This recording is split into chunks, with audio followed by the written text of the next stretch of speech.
My name is Charmaine. I am 35 years old and somehow still healing from wounds my family inflicted. As a successful software developer, I escaped their toxicity but maintained occasional contact.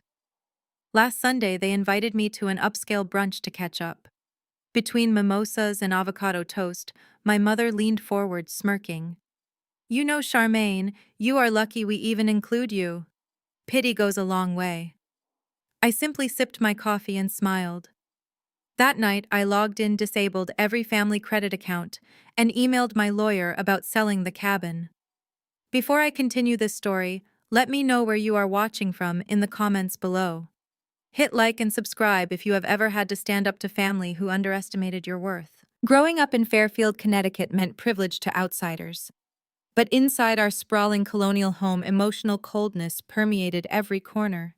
Our four-bedroom house with its manicured lawn and heated swimming pool was a fortress of expectations I could never quite meet. My childhood bedroom, painted pale blue at my mother Elaine's insistence, despite my preference for green, became my sanctuary and my prison. From elementary school through high school, I maintained straight A's, joined honor societies, and did everything humanly possible to earn a fraction of the warmth my parents freely showered on my younger sister. But that brunch and the canceled credit cards were merely the final consequences of a war that reached its boiling point exactly 2 weeks earlier. The real explosion happened on a Saturday night at the most exclusive country club in our state. My parents, Harrison and Elaine, were hosting a lavish charity gala to celebrate my sister Kiara. The invitations were embossed in gold foil, demanding $1,000 a plate from the wealthiest members of our community. The event was entirely dedicated to funding Kiara's so-called Ghana medical mission. To the outside world, my sister was an absolute saint. She was paraded around as a brilliant surgeon who had supposedly given up a lucrative private practice to build clinics in impoverished villages. I sat at table number 1 directly below the massive crystal chandelier, feeling the familiar weight of my family's judgment. I wore a tailored black evening gown, sitting quietly next to my husband, Julian. Julian is a forensic pathologist for the state. He is a brilliant, quiet man who notices absolutely everything. He held my hand under the table, his thumb tracing soothing circles on my skin, knowing exactly how much I hated these family spectacles. Up on the brightly lit stage, Kiara was delivering the performance of a lifetime. She wore a modest silk dress, her hair pulled back into a simple bun to emphasize her role as the selfless savior.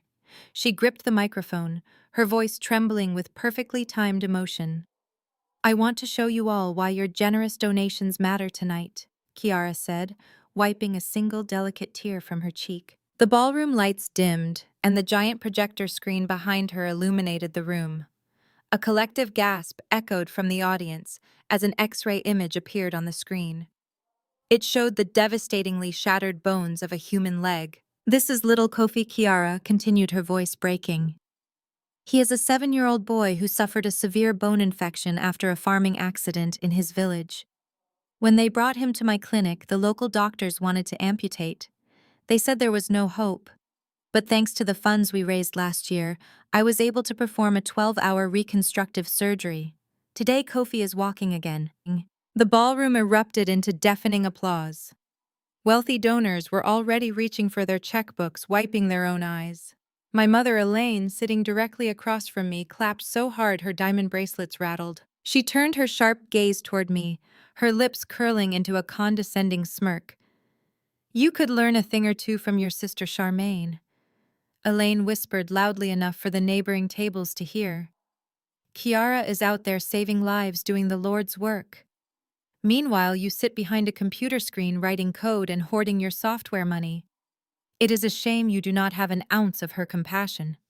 I suppose being a greedy capitalist is all you are really cut out for. I tightened my grip on my crystal champagne flute, preparing to raise it to my lips to hide my frustration. I was about to take a sip and let the insult slide just like I had done for 35 years. But I never took that sip. Julian suddenly leaned closer to me. His body had gone completely rigid. He grabbed my wrist, his fingers pressing firmly into my skin to stop me from drinking. I looked at him, startled by the intensity in his dark eyes. He was staring unblinking at the giant projector screen. Charmaine. Look at the screen, Julian whispered, his voice dangerously low and tight. Look at the top left corner of that X-ray. I squinted at the glowing image of the shattered leg. There were faint, almost microscopic serial numbers and a medical examiner watermark barely visible against the dark background of the film. I do not understand, I whispered back, confused. What am I looking at? Julian leaned his mouth right next to my ear, his breath hot against my skin. Something does not add up. That is not an infected leg from a farming accident in Africa. That is a forensic sample. I know this because I personally autopsied that body 2 years ago in Chicago. That patient was a 32-year-old man who died from a point-blank shotgun wound to the femur during a gang dispute. Your sister is lying. Check her story. I froze. The blood drained entirely from my face. The booming applause of the country club faded into a muted, ringing buzz in my ears. I stared at the screen, then looked back at Kiara, who was bowing humbly to the standing ovation. Her husband Desmond was standing off to the side of the stage, grinning like a predator and clapping his hands. Desmond was the chief financial officer of her charity. He managed all the money. A cold, horrifying realization washed over me. If Kiara was lying about the surgery, if she was using stolen forensic X-rays to solicit donations, then where were the hundreds of thousands of dollars actually going? The applause finally died down, and the servers began bringing out the main courses. Kiara stepped off the stage, immediately swarmed by wealthy socialites, handing her checks and praising her sacrifice. I watched her perfectly manicured hands gladly accepting the envelopes. "Excuse me," I said to my mother, pushing my chair back from the table. "I need to use the restroom." I did not wait for her snide response. I walked quickly across the ballroom, my eyes locked on my sister. I waited until Kiara excused herself from a group of adoring fans and slipped down the quiet carpeted hallway leading to the VIP lounge. The hallway was empty, lined with expensive oil paintings and heavy velvet curtains. I followed her, my heart hammering against my ribs. When I turned the corner, I saw her standing alone in front of a gilded mirror, reapplying her lip gloss. The fake humility was completely gone from her face. She looked deeply satisfied, admiring her own reflection. "Kiara," I said, my voice echoing slightly in the quiet corridor. She turned around, annoyed at the interruption. "Oh, Charmaine. I am surprised you are still here. I figured you would have left by now since no one is paying attention to your boring software company." I walked slowly toward her, stopping just a few feet away. I did not raise my voice. I did not yell. I just looked her dead in the eyes. "Who is the boy on the screen, Kiara?" I asked, my tone ice cold. My tone ice. She rolled her eyes and crossed her arms. "I literally just gave a whole speech about him. His name is Kofi." "No, it is not." I took another step closer. "My husband is a forensic pathologist. He recognized the X-ray you just showed to 300 people. It belongs to a homicide victim from Chicago, dead for 2 years. So I am going to ask you one more time. What exactly are you doing, and where is all this money going?" For a fraction of a second, the mask completely slipped. The color vanished from Kiara's perfect face. Her blue eyes widened in genuine, unfiltered panic. She looked like a cornered animal. She opened her mouth to speak, but no words came out. Her chest began to heave as she realized her massive, carefully constructed lie was unraveling right in front of the sister she despised. But before Kiara could formulate a single lie, the heavy wooden door of the hallway swung open. My mother Elaine stormed in, her heels clicking aggressively against the marble floor. She took one look at the scene, saw Kiara's pale face, and immediately drew her own conclusions. "What is going on here?" Elaine demanded, inserting herself firmly between me and my sister. "Mom." Kiara whimpered, instantly turning on the tears. The panic on her face vanished, replaced by the flawless performance of a victim.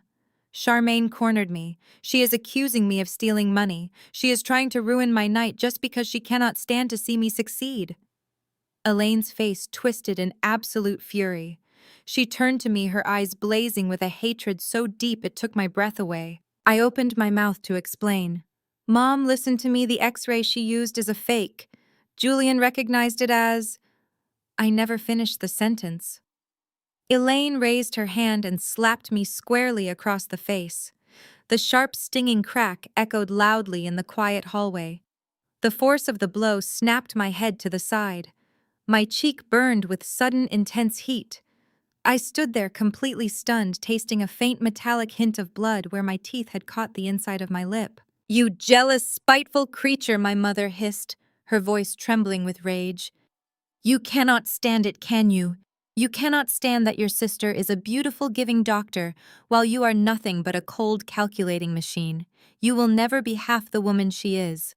If you ever harass the guest of honor again, I will make sure you never step foot in our home or our church for the rest of your miserable life." She grabbed Kiara by the shoulders, wrapping her arms protectively around the golden child.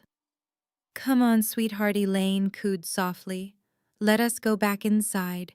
People are waiting to give you their donations." I stood alone in the hallway, my hand slowly rising to touch my burning cheek. I listened to their footsteps fading back into the ballroom. The initial shock began to wear off, replaced by something entirely different. A deep, cold, calculating clarity settled over my mind. They thought I was just a jealous sister. They forgot that I build software systems designed to track missing data and uncover hidden financial discrepancies. They forgot exactly who they were dealing with. I took a deep breath, letting the coolness of the hallway settle my racing pulse. Before I could even turn toward the exit, heavy footsteps echoed from the ballroom entrance. It was my father, Harrison. He was a towering man, a former corporate executive who ran our family like a ruthless boardroom. He marched toward me, his jaw set in a hard line, his expensive tuxedo perfectly tailored to his broad shoulders. I expected him to ask what had happened. I expected at least a flicker of concern for the red mark blooming across my left cheek. Instead, he grabbed my upper arm with a grip tight enough to bruise the skin. "What is wrong with you?" he hissed, his voice a low, dangerous rumble that vibrated in the quiet corridor.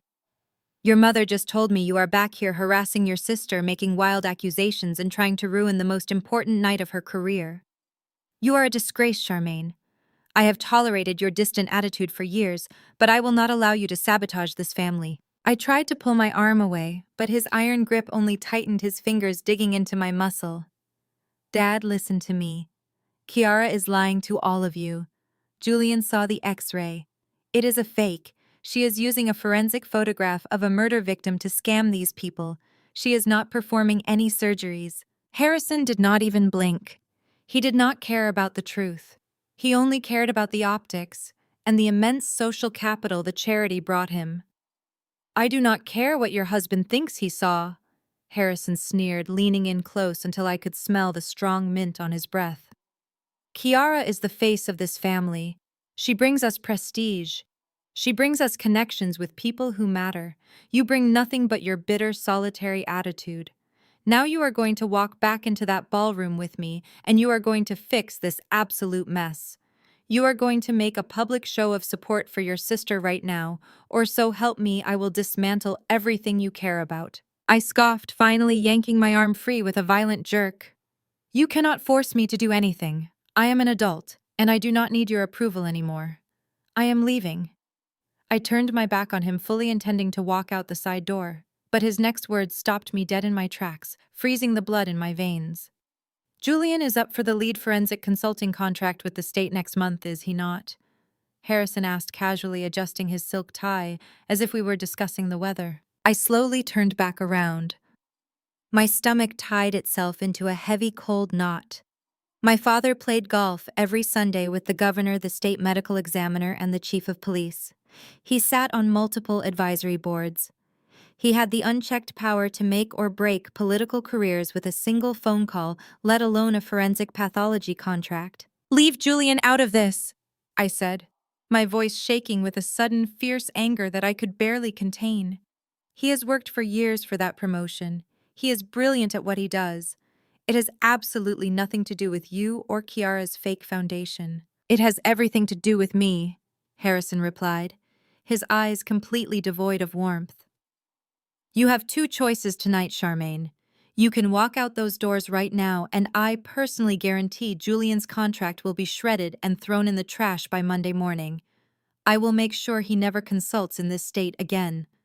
Or you can walk back to table number 1, smile for the cameras, and make a sizable public donation to the Ghana medical mission. Show everyone in that room that despite your obvious pathetic jealousy, you still support your own blood. He was blackmailing me. My own father was holding my husband's hard-earned career hostage to protect my sister's fraudulent charity. The injustice of it burned in my chest a suffocating heat that threatened to overwhelm my senses. But I thought of Julian. I thought of the countless nights he spent studying case files at the kitchen table, the absolute dedication he poured into seeking justice for victims. I could not let my toxic family destroy his life's work just to punish me for asking questions. Fine, I whispered the single word, tasting like bitter ash in my mouth. Harrison smiled a cold, victorious smile that made my skin crawl. Good girl, $50,000 should adequately cover your bad behavior. Let us go. He placed a heavy, controlling hand on the small of my back, practically shoving me down the hallway and back into the glaring lights of the ballroom. The charity auction was in full swing. The massive room was buzzing with the sound of clinking crystal glasses and wealthy patrons shouting out bids for luxury vacations and designer watches. Harrison guided me directly toward the main stage where Kiara and her husband Desmond were holding court. Desmond was holding a sleek wireless credit card terminal, enthusiastically swiping donations from a line of eager wealthy guests. When he saw my father and me approaching, his eyes lit up with a malicious knowing gleam. Attention everyone! Harrison boomed, his deep authoritative voice carrying effortlessly over the noisy crowd. He grabbed a silver microphone from the podium. The room gradually quieted down, turning their complete attention to the patriarch of the family. Tonight is about giving back. It is about supporting the selfless, tireless work of my beautiful daughter, Dr. Kiara. But charity begins at home. I am incredibly proud to announce that my eldest daughter, Charmaine, has decided to make a special surprise contribution to her sister's mission. She is pledging $50,000 tonight to help build the new clinic wing. The ballroom erupted into deafening cheers and applause. People at the nearby tables turned to me, smiling and nodding in profound approval. They thought they were witnessing a beautiful, touching display of sisterly love and family unity. They had no idea I was standing there with a burning cheek, swallowing my pride, with a metaphorical gun held to my head. Elaine sat at her prominent table, dabbing her eyes with a linen napkin, playing the emotionally overwhelmed mother flawlessly. Kiara stood on the stage, her hands clasped delicately over her heart, looking at me with wide, innocent eyes. But underneath that angelic expression, I saw the triumphant sneer she reserved only for me. Desmond stepped forward, holding out the black card reader. He was wearing a custom-tailored tuxedo that easily cost more than my first car garments, undoubtedly bought and paid for by the very charity funds he was supposedly managing for the poor. Thank you so much for your incredible generosity, Charmaine, Desmond said smoothly, his voice dripping with thick, fake sincerity. We accept all major credit cards, of course. I looked past him to the floor where Julian had stood up from our table. His fists were clenched tightly at his sides, his jaw set in rigid anger. He knew exactly what was happening. He knew I would never give these vile people a single dime willingly. He started to walk toward me, ready to intervene, ready to throw his own career away to protect my dignity and stop the extortion. I caught his eye and gave my head a tiny, imperceptible shake. I could not let him do it. I had to protect him. I opened my designer clutch and pulled out my heavy metal black card. My hands were remarkably steady, though the blood roaring in my ears was practically boiling. I handed the card directly to Desmond. He took it with a slick smile and slid it swiftly through the machine. The terminal beeped approvingly, verifying the massive transfer of funds. Desmond handed the card back along with a long printed receipt. As I reached out to take the slip of paper, he leaned in just an inch closer so no one else could hear. Better luck next time, sis. Desmond whispered, his hot breath smelling strongly of expensive scotch. He gave me a slow, exaggerated, mocking wink that made my stomach turn. I took my card, turned on my heel, and walked straight toward the exit without uttering a single word. I did not look at my father. I did not look at my mother. I just walked, my head held high, my posture perfectly straight, until I pushed through the heavy glass doors and out into the cool, refreshing Connecticut night air. Julian was right behind me, his strides long and urgent. He tossed the valet ticket to the attendant and turned to me, his eyes blazing with protective fury. "I am going to kill him," Julian said, his voice dropping an octave with pure rage. "I am going to walk back in there and break Harrison's jaw." "Charmaine, why did you do that? $50,000. I do not care about the state contract. I only care about you." "I know," I said, softly reaching out to touch his tense arm. "And that is exactly why I paid it. Because they think they won. They think they put me in my place and bought my silence. Let them celebrate, Julian. Let them get drunk on their own arrogance. They just made a $50,000 mistake." The valet pulled up with our car. We got in the heavy doors, shutting out the sounds of the country club. The drive home was completely silent, the tension thick and heavy in the dark cabin of the vehicle. But it was not a defeated silence. It was the calm, calculated quiet before a massive, destructive storm. When we finally arrived at our house, the digital clock on the dashboard read midnight. Julian headed upstairs to check on our 5-year-old daughter, who was sound asleep under the watchful eye of the overnight babysitter. I did not go upstairs. I walked straight down the hall into my home office, closed the solid oak door, and firmly locked it behind me. I turned on my modern desk lamp, casting a sharp circle of light over my massive dual monitors. My family thought of me as just a quiet, boring software developer. They grossly misunderstood what I actually did for a living.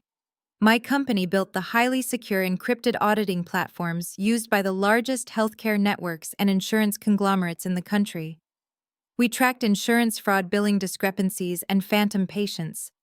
My administrative access levels bypassed standard public registries and tapped directly into federal medical compliance databases. I hunted white-collar criminals for sport. I sat down in my leather ergonomic chair and woke up my computer. The screens flared to life, reflecting brightly in my eyes.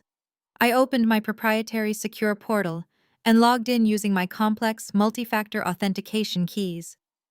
"Let us see exactly who you are, Dr. Chiara," I muttered quietly to the empty room, my fingers flying rapidly across the mechanical keyboard. Every single licensed medical professional in the United States is issued a National Provider Identifier, commonly known as an NPI number. It is a unique 10-digit identification number used universally for billing, tracking, and verifying credentials. Without a valid active NPI, you cannot practice medicine, you cannot legally write prescriptions, and you certainly cannot solicit tax-deductible medical charity funds from the public. I pulled up the Federal Directory interface on my left monitor. I typed in my sister's full legal name, her date of birth, and her supposed graduation year from medical school. I hit the Enter key and waited. The system took less than 3 seconds to query the massive national database. A profile popped up on the screen. Chiara's name was there alongside a registered address in Boston, where she had supposedly completed her surgical residency. I moved my mouse and clicked on the administrative tab labeled Credential Status and Disciplinary Actions. The screen refreshed instantly. The standard blue and white interface suddenly turned stark, aggressive red. A large warning banner stretched across the entire top of the monitor. NPI suspended. Fraudulent credentials. I leaned closer to the screen, my eyes scanning the detailed confidential report generated directly below the warning banner. The documentation was absolutely damning.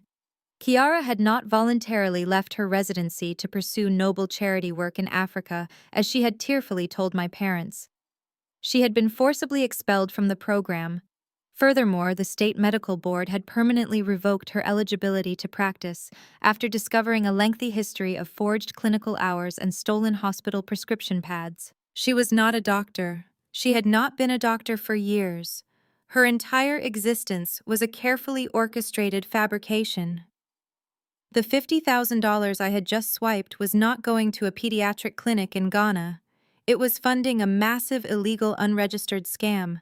And Desmond, her brilliant CFO husband with the smug wink, was the architect hiding the stolen money. I leaned back in my chair, staring coldly at the flashing red letters on my monitor.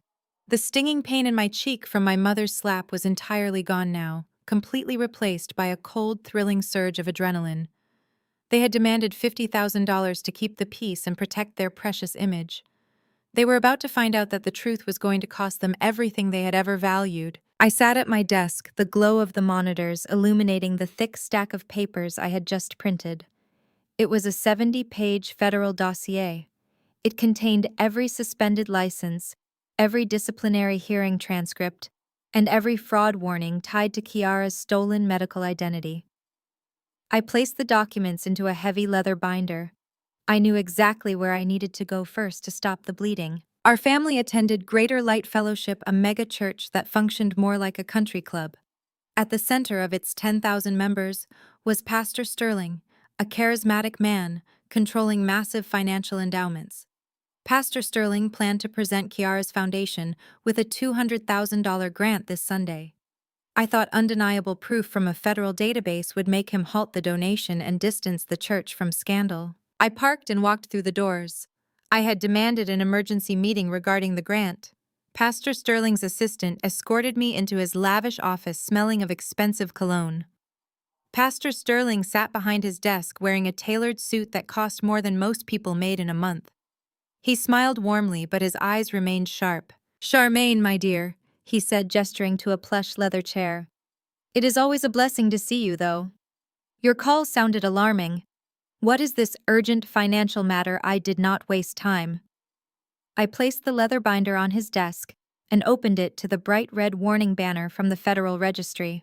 "Pastor Sterling, the grant you plan to give Kiara must be canceled immediately," I said steadily. "Kiara is not a doctor. Her medical license was suspended years ago for fraud. The charity is a front. The X-rays she showed were stolen forensic files. If you transfer that money, you will be funding a criminal enterprise and the federal government will subpoena your records." I expected outrage.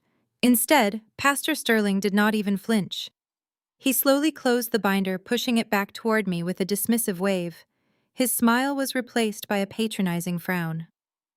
"Charmaine, I am deeply disappointed in you." He sighed, leaning back. "I hoped the Holy Spirit would have softened your heart, but I see jealousy is still strangling your soul." I stared at him, completely baffled. "Did you not hear what I just said? I have federal documents right here. This is not a family squabble. This is wire fraud. These documents are nothing but printed pages." "You likely doctored yourself," Pastor Sterling said smoothly, his voice taking on the practiced, authoritative tone he used during his sermons. "You run a computer company. You know how to manipulate data. Desmond warned me you might try something like this." My blood ran cold. Desmond came to see you," I asked, my voice barely above a whisper. "Desmond is a pillar of this community," Pastor Sterling replied proudly. "He came early this morning to pray for you. He told me how jealousy consumed you, how you humiliated your family last night, and threatened Kiara because you cannot stand that she does the Lord's work while you chase money." I felt physically sick.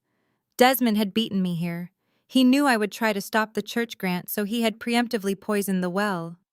And I suppose Desmond also offered the church a little financial blessing. During this breakfast, I asked, my tone hardening with sharp sarcasm, "How much did it cost to buy your loyalty, Pastor?" Pastor Sterling slammed his hands on the desk. "How dare you? Desmond and Kiara are true servants. They just pledged $50,000 to finally replace the church roof. They are building the kingdom while you are trying to tear it down. It was my $50,000, the exact money my father forced me to pay last night. Desmond used my money to bribe the pastor, securing the huge grant in return. It made me nauseous." "You are being played," I told him, standing up and grabbing my binder. "That money is stolen. When the authorities come knocking, and they will come knocking, your name is going to be right next to theirs on the indictment." "You have always been exactly like this, Charmaine, Pastor," Sterling sneered, standing up to meet my gaze. "You always want to ruin things for everyone else. You think you are the moral authority, but you are just vindictive. Need I remind you of Uncle David? 5 years ago, I discovered Uncle David embezzled funds for gambling debts. When I brought the evidence to our family, they completely turned on me. They called me a meddler, covered up his debts, and ostracized me. It was the exact same playbook they were using now. I told the truth about David, I said coldly. And I am telling the truth now. Your truth only brings destruction, the pastor replied sharply. You are toxic to the spirit of this congregation. Until you apologize to your sister and brother-in-law, you are removed from the church's elite business circle. I will notify the board today that your firm cannot bid on any church contracts, and you are barred from all networking events. Now get out of my office before I call security. I looked at the man who had baptized me when I was 12 years old. I saw nothing but greed and corruption hiding behind a clerical collar. Keep the roof, Pastor, I said quietly. You are going to need it when the storm hits. I turned and walked out of the opulent office, my heels echoing sharply against the hardwood floor. I ignored the pitying stares of the administrative staff as I pushed through the main doors and stepped back out into the harsh morning sunlight. My hands were shaking as I unlocked my car. The isolation was absolute. My parents had disowned my reality. The church had excommunicated me from my professional network. Desmond and Kiara had successfully weaponized my own community against me, painting me as a deranged, jealous woman trying to destroy a saint. I started the engine. I needed to get to my office. My firm was the only sanctuary I had left, the one place where logic and data still mattered. I planned to dive deep into Desmond's offshore accounts and build a case so airtight no bribe could save them. The drive into the city felt like a blur. I navigated traffic on autopilot, my mind racing with legal strategies. My firm occupied the ground floor of a modern commercial building in a tech corridor. It was a beautiful space with floor-to-ceiling glass windows letting in natural light. As I pulled onto my street, I immediately noticed the flashing red and blue lights. 2 police cruisers were parked in front of my building. A small crowd had gathered on the sidewalk. My heart dropped into my stomach. I hit the brakes hard, threw the car into park, and sprinted right toward the entrance. The beautiful floor-to-ceiling glass windows of my office had been completely shattered. Jagged shards of thick, tempered glass littered the concrete sidewalk, catching the morning sun like broken diamonds. But the broken windows were not the worst part. I pushed past a police officer who tried to stop me, flashing my building ID badge. I stepped through the ruined entrance and stopped dead in my tracks, my breath catching in my throat. The entire interior of my pristine office had been destroyed. Desks were overturned. My custom ergonomic chairs were slashed, but the true devastation was concentrated in the server room at the back. The glass door to the climate-controlled room had been smashed inward. Inside my heavy-duty data servers, the physical hardware that stored millions of lines of proprietary auditing code and client backups had been violently bashed with what looked like a sledgehammer. And poured over every single damaged server rack, every shattered monitor, and splashed violently across the white walls was thick, wet, incredibly bright red paint. It dripped slowly from the ceiling tiles, pooling on the expensive carpet like blood. "Ma'am, you cannot be in here," a detective said gently but firmly, grasping my shoulder to pull me back. "We are securing the crime scene." "Are you the business owner?" I could barely nod. My eyes were locked on the largest wall of the office directly above the reception desk. Smeared in the same dripping red paint, written in large, aggressive letters, was a single message: "Stop looking." I stood amidst the wreckage of the company I had built from the ground up. The smell of aerosol paint and shattered electronics filled the air. Desmond had not just beaten me to the church, he had sent a brutal, violent warning right to my front door. He thought destroying my servers would destroy my evidence. He thought the vandalism would terrify me into submission. He was wrong. He had just made it a war. I stood in my ruined server room, paint fumes burning my lungs. My phone vibrated. A text from an unknown number. I opened it. My stomach plummeted. It was an image of my 5-year-old daughter, Maya, playing on the swings at her private preschool. The photo was taken through the chain-link fence, zoomed in on her face. Underneath was a chilling caption: "Stay out of family business. Atlanta is dangerous for little girls." Pure terror washed over me instantly, followed by white-hot rage. Vandalizing my office was a business tactic. Threatening my child was a death sentence. I ran to my car, my hands trembling. I called Julian and told him about the text. His usually calm voice dropped into a terrifyingly quiet register. "I am picking her up now," he said. Go straight home. Lock the doors. By the time I pulled into our driveway, Julian was already there. Maya was sitting happily in the living room, oblivious, watching cartoons. Julian met me in the hallway. I handed him my phone. He stared at the photograph, his jaw clenching hard. Desmond crossed an uncrossable line, Julian said softly. I have already made the calls. Within 2 hours, our house was transformed. Julian had deep connections in law enforcement and private security.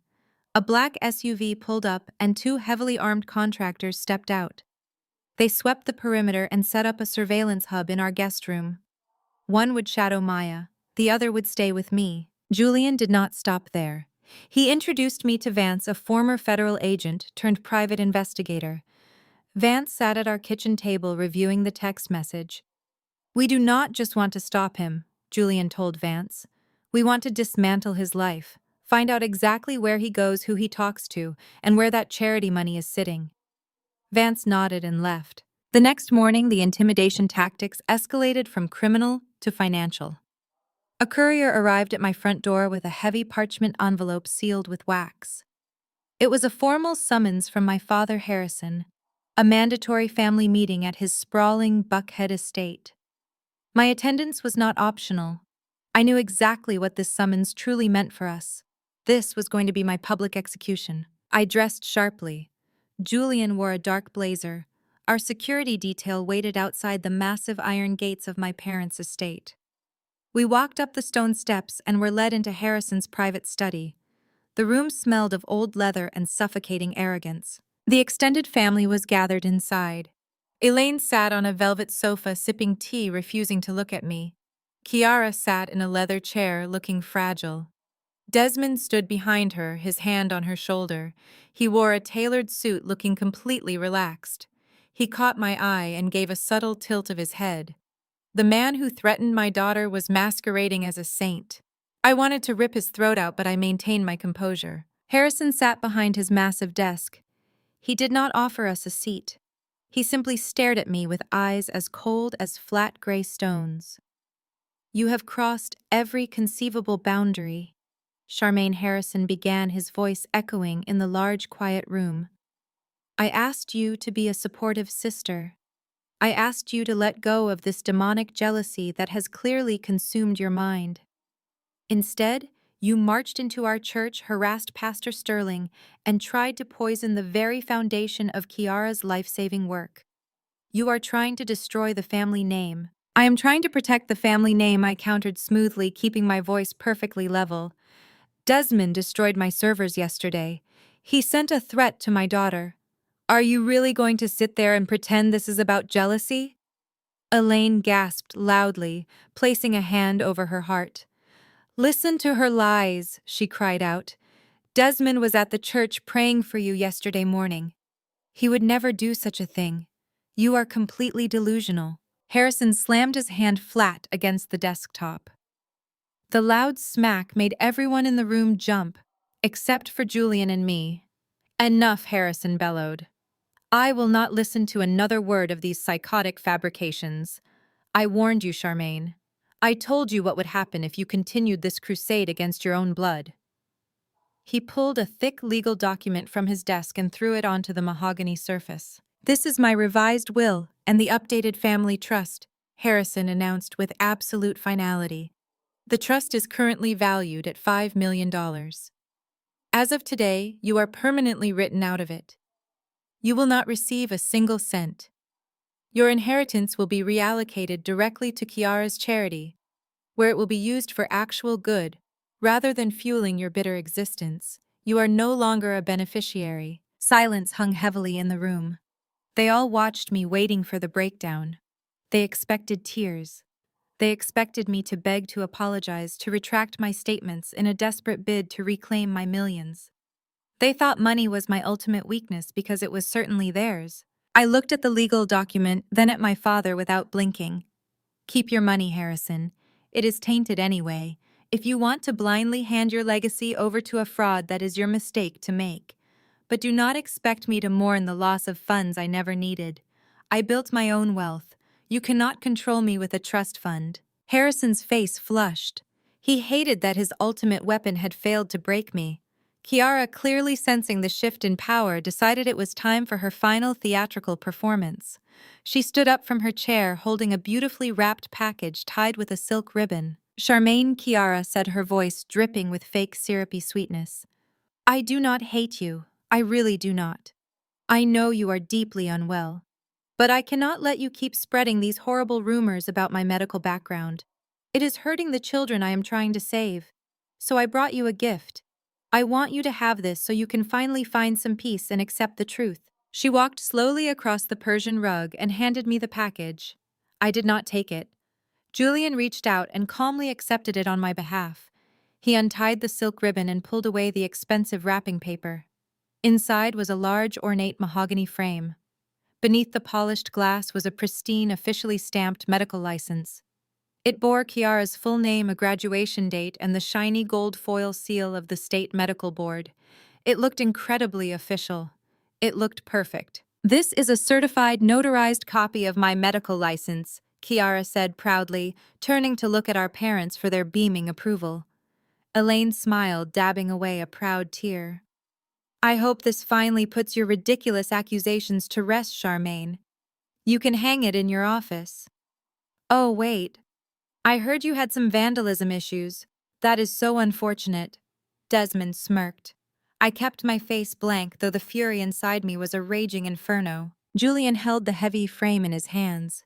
He did not look angry. In fact, he looked mildly amused.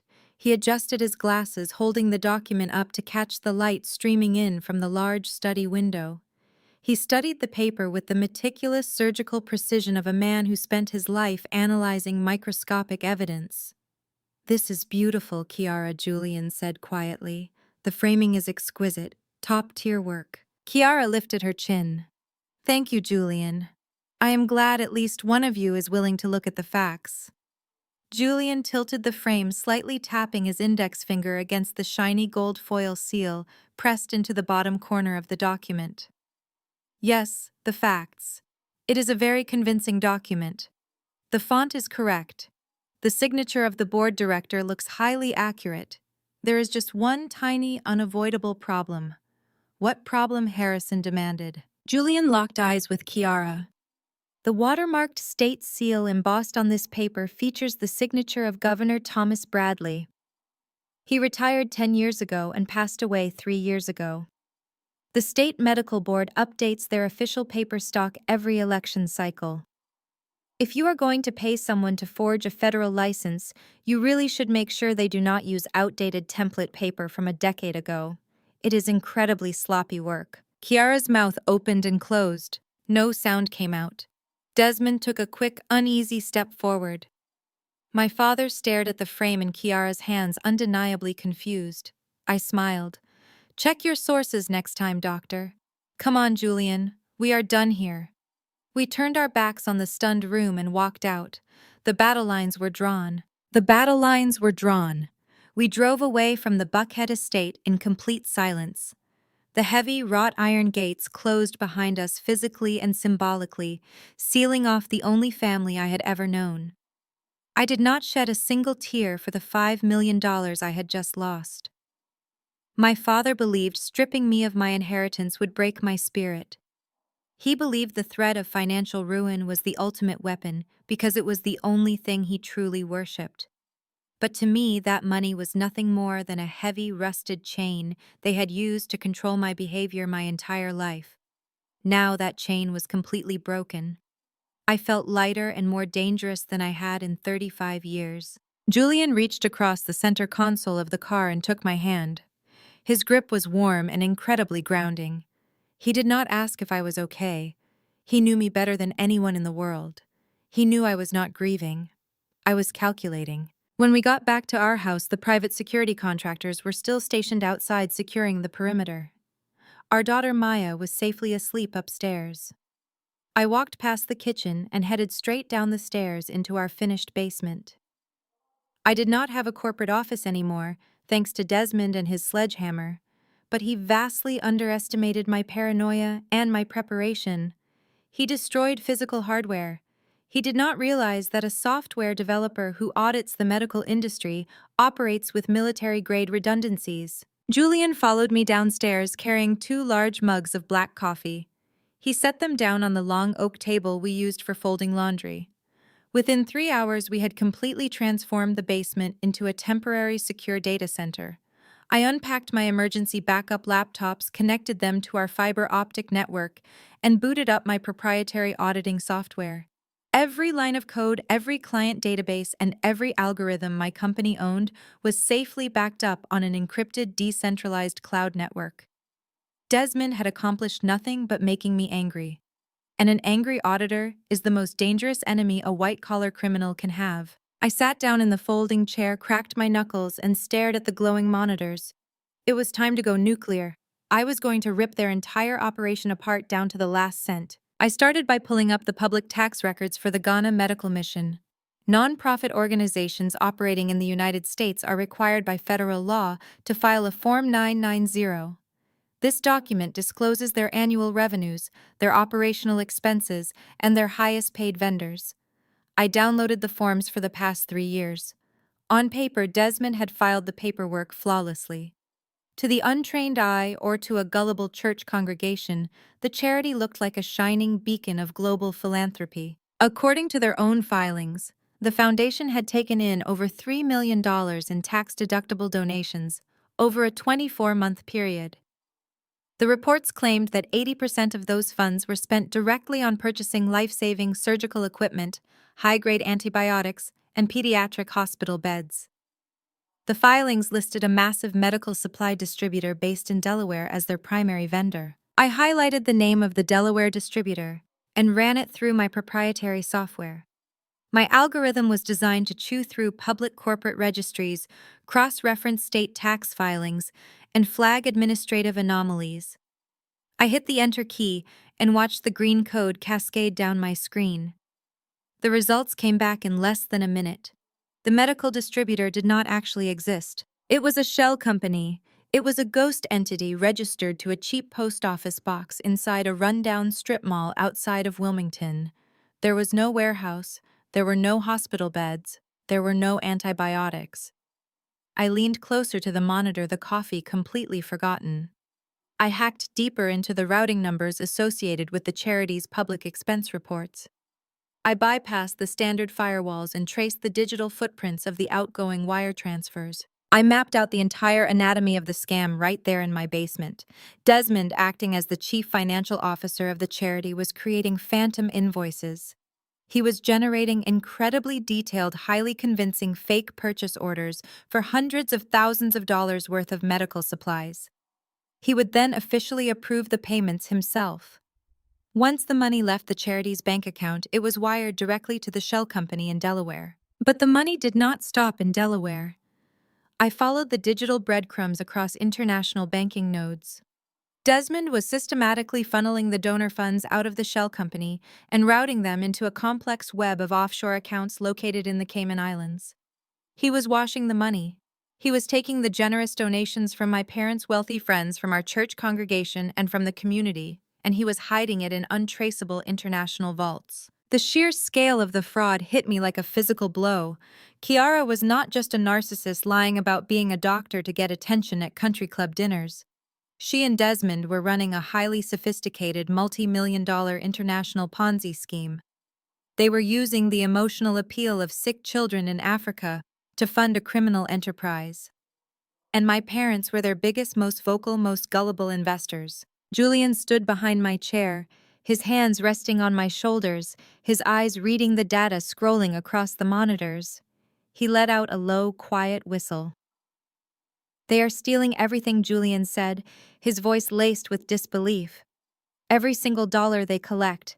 This is not just fraud, Charmaine. This is massive federal money laundering. The IRS Criminal Investigation Division is going to bury them under a federal penitentiary." I nodded, my eyes locked on the Cayman Island routing numbers. "And my father is planning to sign over a $2 million commercial property to them next weekend. Harrison thinks he is donating land to build a charity headquarters. Desmond is going to liquidate that property the second the ink is dry, funnel the cash through Delaware, and they are going to disappear.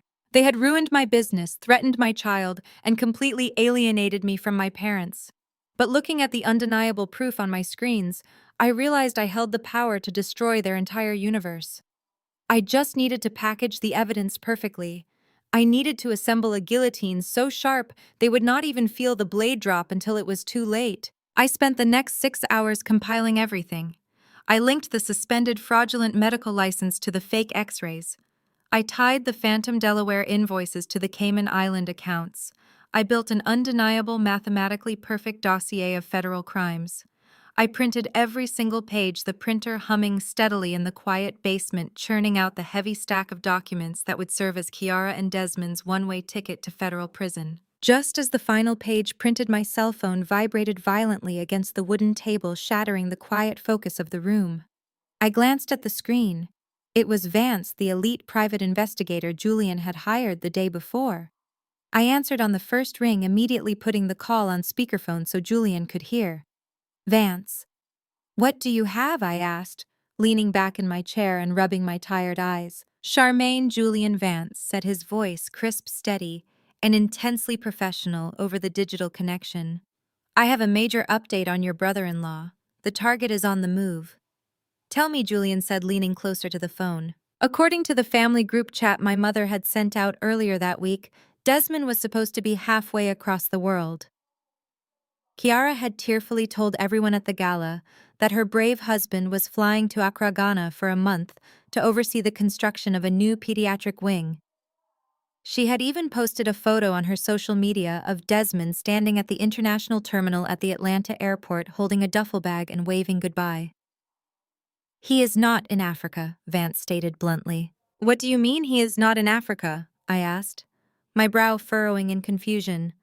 Kiara posted the airport photos 3 days ago. We all saw them. He went to the airport, took the photos for his wife's social media, and then he walked right out the lower-level arrivals door and got into a private car, Vance explained smoothly. I pulled the security footage from the terminal. He never passed through a TSA checkpoint. He never boarded an international flight. He never even printed a boarding pass. Then, where is he?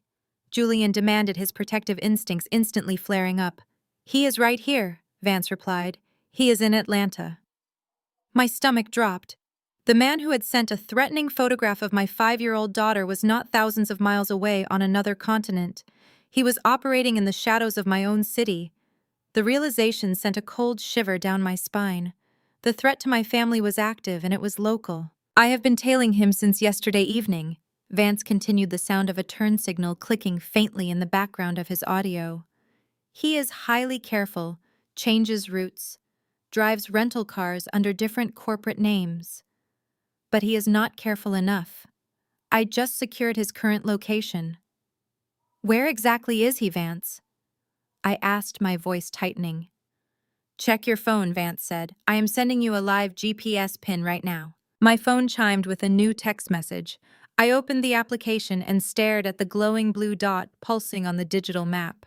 It was not a hotel near the airport. It was not a quiet suburb. The pin was located in the absolute heart of Midtown Atlanta, hovering over one of the most exclusive, hyper-expensive, luxury high-rise residential buildings in the entire city. I am parked across the street, Vance said over the speaker. He has been up in the penthouse suite for the last 4 hours. You might want to come down here and see this for yourself. You are going to need a camera. I grabbed my coat and my high-resolution digital camera, the one Julian usually used for macro photography. We did not waste a single second. Julian grabbed the keys to his unmarked city vehicle, and we sped out of our quiet suburban driveway, merging aggressively onto the interstate, heading straight into the glowing skyline of Midtown Atlanta. The drive took less than 20 minutes, but my mind was spinning a million miles an hour. Desmond was not just embezzling money. He was living an entirely separate life funded by my parents and the church. Midtown Atlanta. At night is a playground for the wealthy. Towering glass skyscrapers reflect the city lights, surrounded by high-end restaurants and exclusive clubs. Vance had sent us the address to the Sovereign, one of the most heavily guarded, ridiculously expensive residential buildings in the state. You did not just walk into the Sovereign, it had biometric security, 24-hour concierge service, and private elevators. We pulled up to the corner of Peachtree Street and parked in a dark alley a block away. Vance was leaning against a brick wall wearing a nondescript dark jacket blending perfectly into the shadows. He approached our car as we stepped out. "He is still up there," Vance said softly, handing me a small digital tablet displaying a floor plan. "Penthouse Suite B. He leases it under the Delaware Shell Company name. I have a contact inside the building management who owes me a favor." He gave me a temporary keycard that grants access to the VIP parking garage and the private elevator bay serving the top floors. "Let us go," Julian said, his jaw locked tight. We walked briskly to the rear entrance of the massive glass tower. Vance swiped the cloned access card, and the heavy steel door clicked open. We bypassed the glamorous main lobby, entirely stepping into the immaculate, brightly lit underground parking garage reserved exclusively for penthouse residents. The garage looked like a luxury car dealership. Ferraris, Bentleys, and custom Porsches lined the pristine concrete floor. "We need to get eyes on the penthouse level before he leaves," I whispered, clutching my camera tightly. Vance led us to the private elevator bank. He swiped the card again, and the polished brass doors slid open. We stepped inside the mirrored cabin, and Vance pressed the button for the 52nd floor. My stomach dropped as the high-speed elevator shot upward. I checked the battery and memory card on my camera, making sure the settings were perfect for low-light video recording. The elevator chimed softly as we reached the top. The doors opened to a breathtakingly opulent hallway. The walls were lined with dark mahogany paneling and modern art. Thick plush carpets absorbed the sound of our footsteps. There were only 2 doors on this entire floor, Penthouse A and Penthouse B. We positioned ourselves at the far end of the long corridor, slipping into a recessed alcove near the emergency stairwell. It provided the perfect vantage point. We waited in suffocating silence. 5 minutes passed, then 10. The anticipation made my skin crawl. Finally, the heavy double doors of Penthouse B clicked and swung open. I raised my camera, hit the record button, and held my breath. Desmond stepped out into the hallway. He was not wearing the tailored business suits he wore to church, nor the casual travel clothes Kiara had posted on her social media. He was wearing an expensive silk shirt unbuttoned at the collar, a gold chain resting against his chest, looking completely relaxed and thoroughly arrogant. But he was not alone. A woman stepped out behind him. She was stunning, with long dark hair cascading down her back and flawless glowing skin. She wore a tight designer maternity dress that hugged her curves. She was heavily, undeniably pregnant, easily in her 3rd trimester. Desmond turned to her with a look of absolute adoration. It was a look I had never once seen him give my sister. He reached out gently, placing his hand on her swollen belly, rubbing it affectionately. The woman laughed, a bright, happy sound that echoed down the quiet hallway, and leaned in to kiss him. Desmond wrapped his arms around her, kissing her back deeply and passionately. My hands shook with a volatile mixture of disgust and vindication. I kept the camera perfectly steady, capturing every single frame in crisp, high-definition video. My sister was a cruel, narcissistic fraud, but witnessing the sheer scale of her husband's betrayal was still staggering. Desmond was using Kiara as a shield, letting her play the noble doctor, while he siphoned the millions she raised to fund a secret family in a luxury penthouse. "Ready for dinner, baby?" Desmond asked, his voice carrying clearly down the corridor. "I am starving," the woman replied, slipping her arm through his. "And your son is kicking like crazy. He wants steak." "Whatever my boy wants, my boy gets." Desmond laughed smoothly. "Let us take the new car." They walked toward the elevator bank, completely unaware of the camera lens tracking their every move from the shadows. Vance gestured toward the emergency stairwell.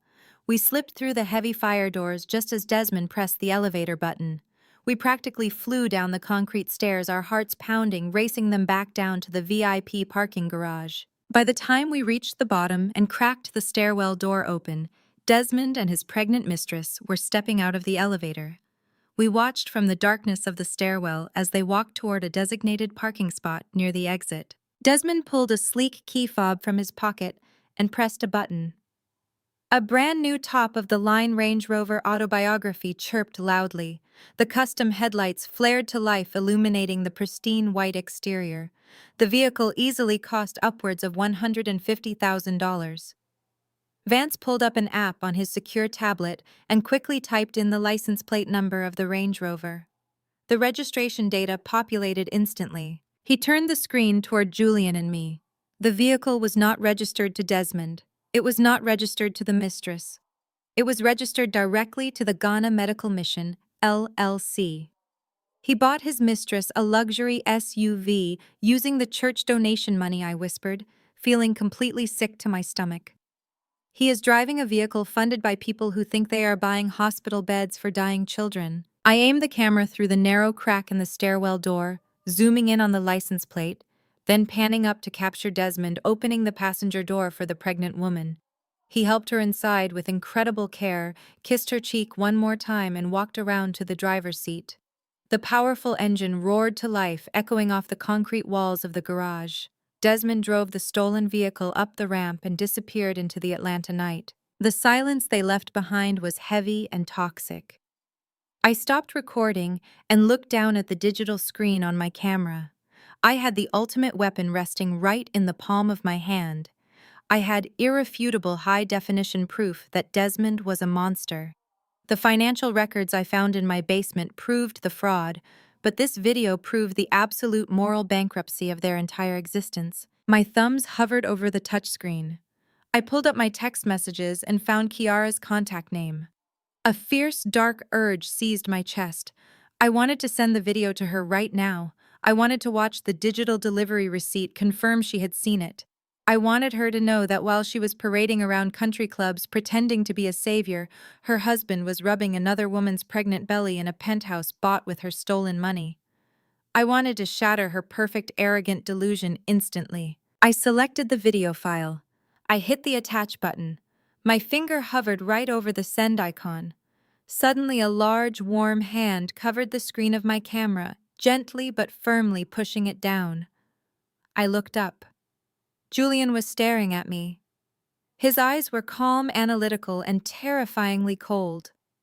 It was the look he wore when he was standing over an autopsy table calculating the exact angle of a fatal wound.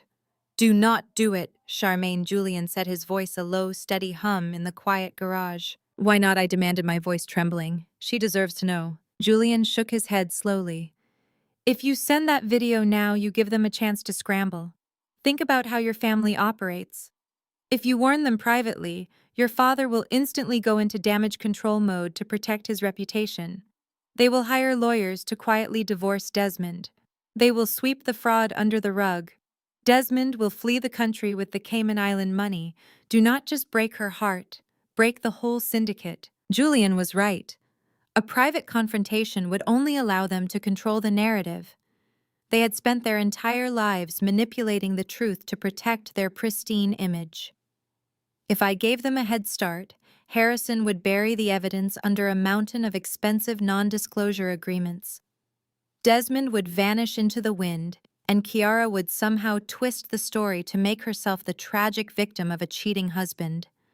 I needed to trap them all at once in a public arena where they could not escape. We drove back to our house in the suburbs. The security contractors nodded to us as we pulled into the driveway. I went straight back down to my basement data center. I sat in my chair and stared at the digital files I had compiled. The offshore accounts and the fake medical distributor proved the financial fraud. The video of the pregnant mistress proved Desmond was a monster. But I still needed the final piece of the puzzle.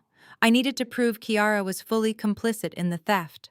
Up until this point, a clever defense attorney could argue that Kiara was just a naive doctor whose husband had embezzled the funds behind her back. I needed undeniable proof that she was the co-architect of the entire scam. I leaned my head back, rubbing my temples. How do I get inside their daily communications? Desmond was too smart to use his company email for anything incriminating. Suddenly, a memory flashed through my mind. 4 years ago, our entire family had taken a miserable forced vacation to a luxury resort in the Bahamas. Harrison had demanded it for a family portrait. During that trip, Desmond had dropped his phone in the ocean. To keep up with his supposed charity emails, he had borrowed an old iPad I kept in my travel bag. I had created a temporary user profile for him on my family iCloud account so he could download his apps. He had used it for the rest of the week and handed it back to me at the airport. He never wiped the device. I shot out of my chair and sprinted upstairs to the hallway closet. I dug through a plastic storage bin filled with old electronics and tangled charging cables. At the bottom of the bin, under a stack of obsolete hard drives, was the silver iPad. I grabbed it and ran back down to the basement. I plugged the tablet into my computer tower and forced a hard boot. The battery was completely dead, but as soon as the Apple logo appeared on the screen, my heart began to race. Because the iPad was still registered to my master iCloud account, I could bypass the lock screen using my own administrative credentials. The home screen loaded. I immediately opened the settings menu. Desmond had indeed signed out of his primary Apple ID, but he had made a fatal, arrogant mistake. He had not unlinked the device from the shared cloud backup I had set up during the Bahamas trip. My proprietary auditing software included a digital forensics tool designed to recover fragmented data from synced devices. I tethered the iPad to my main server and ran the extraction protocol. The software bypassed the standard user interface and dug directly into the hidden cache files. 10 minutes later, the progress bar hit 100%. A massive folder appeared on my desktop monitor. It contained over 2,000 images automatically synced from Desmond's phone to the cloud over the last 4 years. I opened the folder and began scrolling. At first, it was just boring charity event photos and pictures of his luxury watches. But then I noticed a subfolder labeled Receipts. I double-clicked it. It was not a folder of financial receipts, it was a digital graveyard of screenshots. Desmond was incredibly paranoid. He was screenshotting his most volatile text messages and saving them as leverage, probably to protect himself if Kiara ever tried to throw him under the bus. I opened the first screenshot. It was a WhatsApp conversation between Desmond and Kiara dated 6 months ago. The messages were explicit, brutal, and utterly damning. I leaned closer to the monitor, reading the text exchange that completely destroyed the illusion of their perfect marriage. The first message was from Kiara. She was furious, but not about the cheating. "Tell your pathetic girlfriend to stop posting pictures of the baby nursery on her public Instagram," Kiara had typed. "My mother's friends follow her. If anyone connects the timeline, the church board will pull the $200,000 grant. Do you want to lose the Cayman's account?" Desmond had replied less than a minute later. "Relax," she blocked them. "Just keep playing the supportive wife at the gala next week. You need my financial signature to authorize the land transfer from your idiot father." Kiara responded immediately. "Just make sure you transfer my $50,000 monthly allowance by Tuesday. I earned it for putting up with your disgusting side family. And remind the Delaware guys to generate a new invoice for pediatric beds. We need to show Pastor Sterling a paper trail before he writes the check." I sat frozen, staring at the glowing words. Kiara knew everything. She knew about the pregnant mistress. She knew about the Delaware Shell Company. She was not a victim of Desmond's deception. She was his active business partner. She was allowing him to use the charity funds to support a secret family, and in exchange he was paying her a massive cut of the stolen money to stay legally married to him. They were a synthetic power couple bonded only by greed and mutual blackmail. I scrolled down to the next batch of screenshots. These were older, dating back almost 3 years. The context of these messages shifted away from the mistress and focused entirely on Kiara's fake medical career. Desmond had sent Kiara a link to an investigative article about a doctor being arrested for practicing without a license. His accompanying text message was laced with panic. "Did you actually shred the suspension letters from the Massachusetts Medical Board?" Desmond asked. "If the feds ever audit the charity, they will find out you failed out of your 2nd year of residency," Kiara replied with chilling arrogance. "I burned them. No one is going to audit us. My father plays golf with the governor. I am the golden child, remember? As long as I keep crying about starving children in Africa, these rich fools will keep writing checks. I have not stepped foot in a hospital in 10 years, and they still call me a hero." The absolute sociopathy of her words made my skin crawl. She had not practiced medicine in a decade. She had completely failed out of her surgical residency in her second year, likely due to the same laziness and entitlement she had displayed her entire life. Instead of admitting failure to our demanding parents, she had forged a license, stolen an identity, and built a multi-million-dollar empire of lies. My sister was a phantom doctor running a ghost charity. I downloaded every single screenshot. I organized them into chronological order, pairing the text messages about the Cayman's account with the bank routing numbers I had found earlier. I paired the text messages about her failing medical school with the suspended federal NPI records.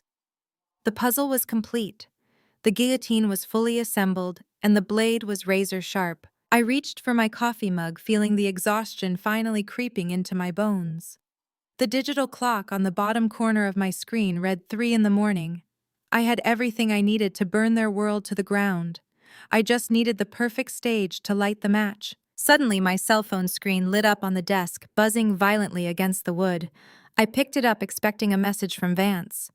It was not Vance. It was the family group chat. Harrison had just sent a massive multi-paragraph text message to the entire extended family, completely ignoring the fact that it was the middle of the night. I opened the message and read my father's booming, authoritative words. Family, I am thrilled to announce the crowning achievement of the Wilson legacy, Harrison wrote.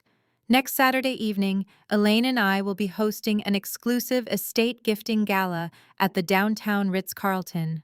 In front of the mayor, Pastor Sterling, and our most esteemed colleagues, I will be legally signing over the deed to the $2 million commercial plot in Buckhead to Kiara's charity.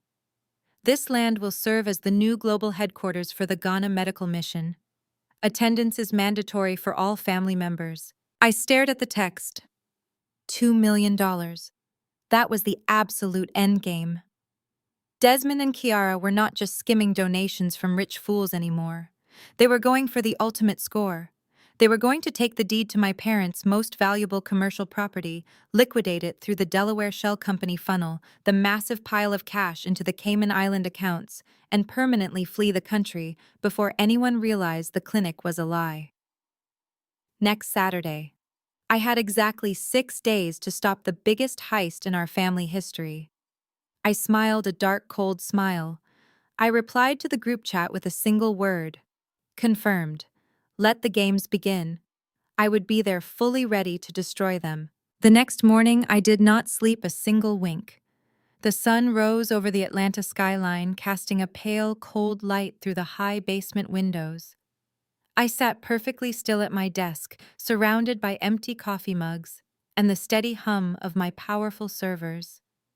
Julian came downstairs at 6 o'clock, dressed in his dark running gear. He took one look at my face and knew the verdict. We are not warning them, I said, my voice hoarse, but completely steady. Harrison would just hire a team of corporate fixers to bury the evidence forever to protect his image. He would rather cover up a massive federal crime than face a public scandal in his social circle. And if Desmond gets even a tiny whisper of an audit, he will empty the Cayman Island accounts immediately. He will vanish with his pregnant girlfriend before the sun sets, leaving my parents completely bankrupt and humiliated. We have to trap them where they cannot escape. Julian nodded slowly, walking over to massage my incredibly tense shoulders. Then we need to build a cage they cannot break out of. I spent the next 48 hours meticulously assembling the digital dossier. I treated it exactly like one of my corporate medical audits, leaving zero room for interpretation or legal loopholes. I created 4 primary master folders on my secure encrypted drive. Folder 1 contained the complete history of Kiara's medical fraud.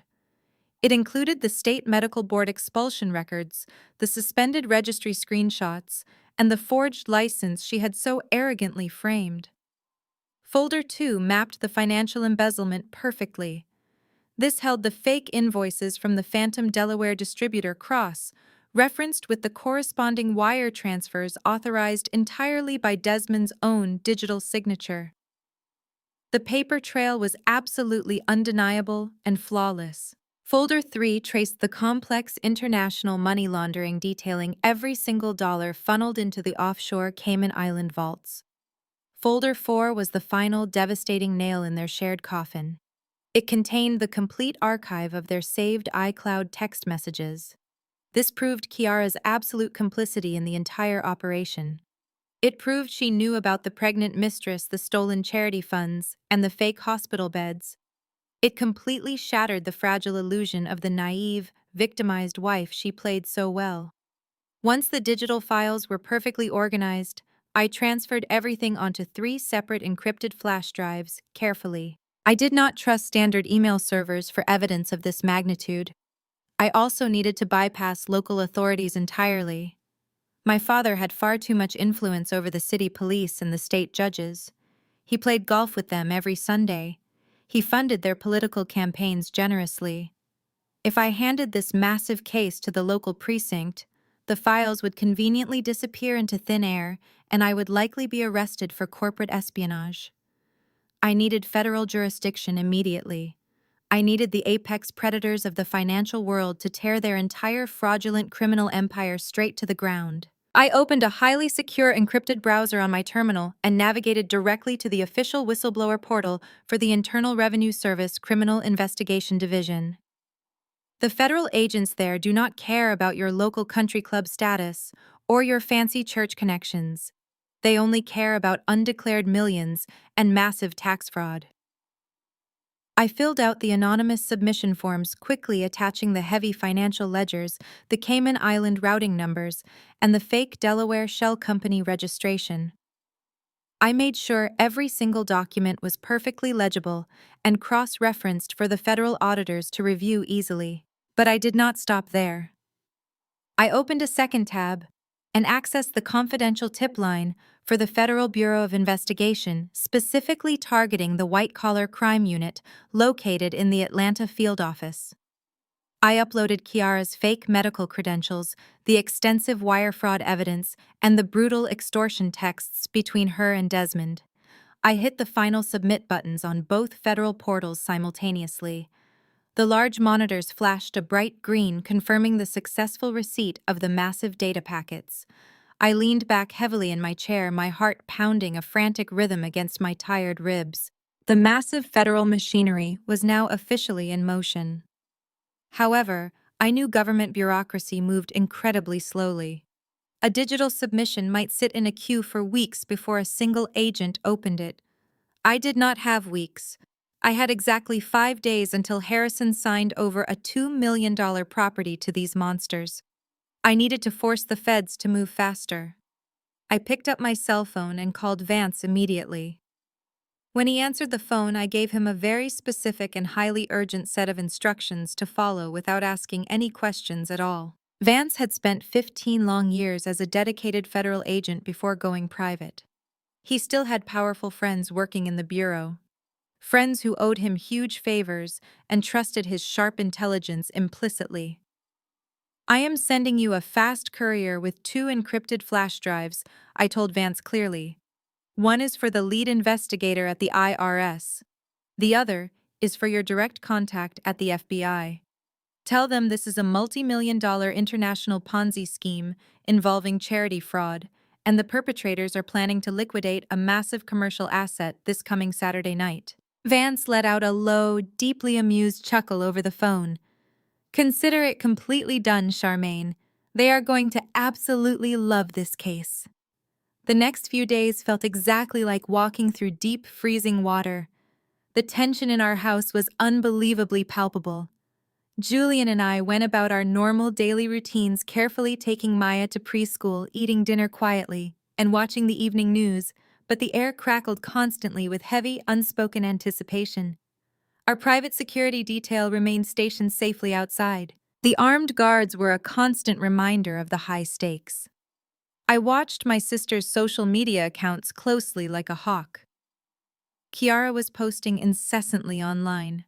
She uploaded bright photos of herself touring the Buckhead commercial property with a professional team of architects pointing at empty patches of green grass, pretending to plan where the fake pediatric recovery rooms would be built. Her daily captions were sickeningly sweet, publicly thanking our parents for their incredible generosity and praising God for the wonderful opportunity to expand her medical mission. Desmond commented on every single post with fake heart emojis. He played the perfect role of the endlessly supportive husband brilliantly. It was a masterclass in sociopathic deception. They were so incredibly confident in their scam. They genuinely believed they had won the war. They thought they had successfully neutralized me forever by smashing my business servers and threatening my young child. They thought the coast was completely clear to steal everything. On Thursday afternoon, the mail carrier dropped a large stack of letters through the brass slot in our front door. I sifted through the boring bills and junk mail until I found a thick, heavy white envelope. It was made of expensive cream cardstock. It was the official physical invitation to the estate gifting gala at the downtown Ritz-Carlton Hotel. The dark ink calligraphy was incredibly elegant, spelling out my parents' names proudly as the generous hosts. But securely attached to the back of the formal invitation was a bright yellow sticky note. The handwriting clearly belonged to my mother, Elaine. It was written in sharp, incredibly aggressive strokes that dug deeply into the soft paper. I stared at the note, my blood running completely cold at the sheer audacity of her nasty words. The note read, "You are strictly required to attend this gala and clap for your sister. We expect you to sit at table 3 and smile nicely for the professional photographers. We will not tolerate any more of your jealous outbursts or psychotic accusations. If you do not show up and support this family publicly, you can consider yourself permanently dead to us. Do not ever call us again." I read the awful note 3 times. The manipulative cruelty of my mother was truly astonishing. She was using the massive threat of permanent excommunication to force me into participating. She wanted me to be a quiet prop in Kiara's victory lap. She wanted me to sit down while Desmond stole millions just to protect the aesthetic perfection of the Wilson family image. I walked directly into the kitchen, grabbed a black pen, and pulled the RSVP card from the envelope. The card had a simple checkbox for attendance and a blank line to write the exact number of guests. I firmly checked the box that said joyfully attending, then I moved my pen down to the guest line. I did not just write Julian's name down there. That morning, Vance confirmed my family's absolute worst fears. His federal contacts had reviewed every file on the flash drives. The prosecutors were staggered by the sheer volume and undeniable precision of the digital evidence. They had immediately secured emergency warrants to freeze the offshore Cayman Island accounts and authorize full arrests. But they needed a highly controlled environment to execute the takedown smoothly without giving Desmond a chance to run or destroy devices. I smiled down at the cream cardstock. On the extra guest line, I proudly wrote the number 2. My +2 were not going to be friends.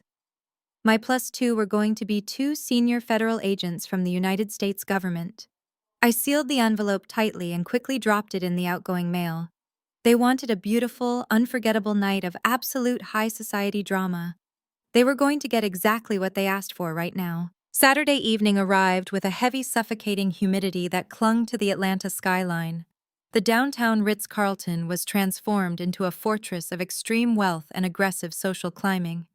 Valets in crisp white uniforms sprinted back and forth across the pristine driveway, opening the heavy doors of armored Maybachs, custom Bentleys, and stretched limousines.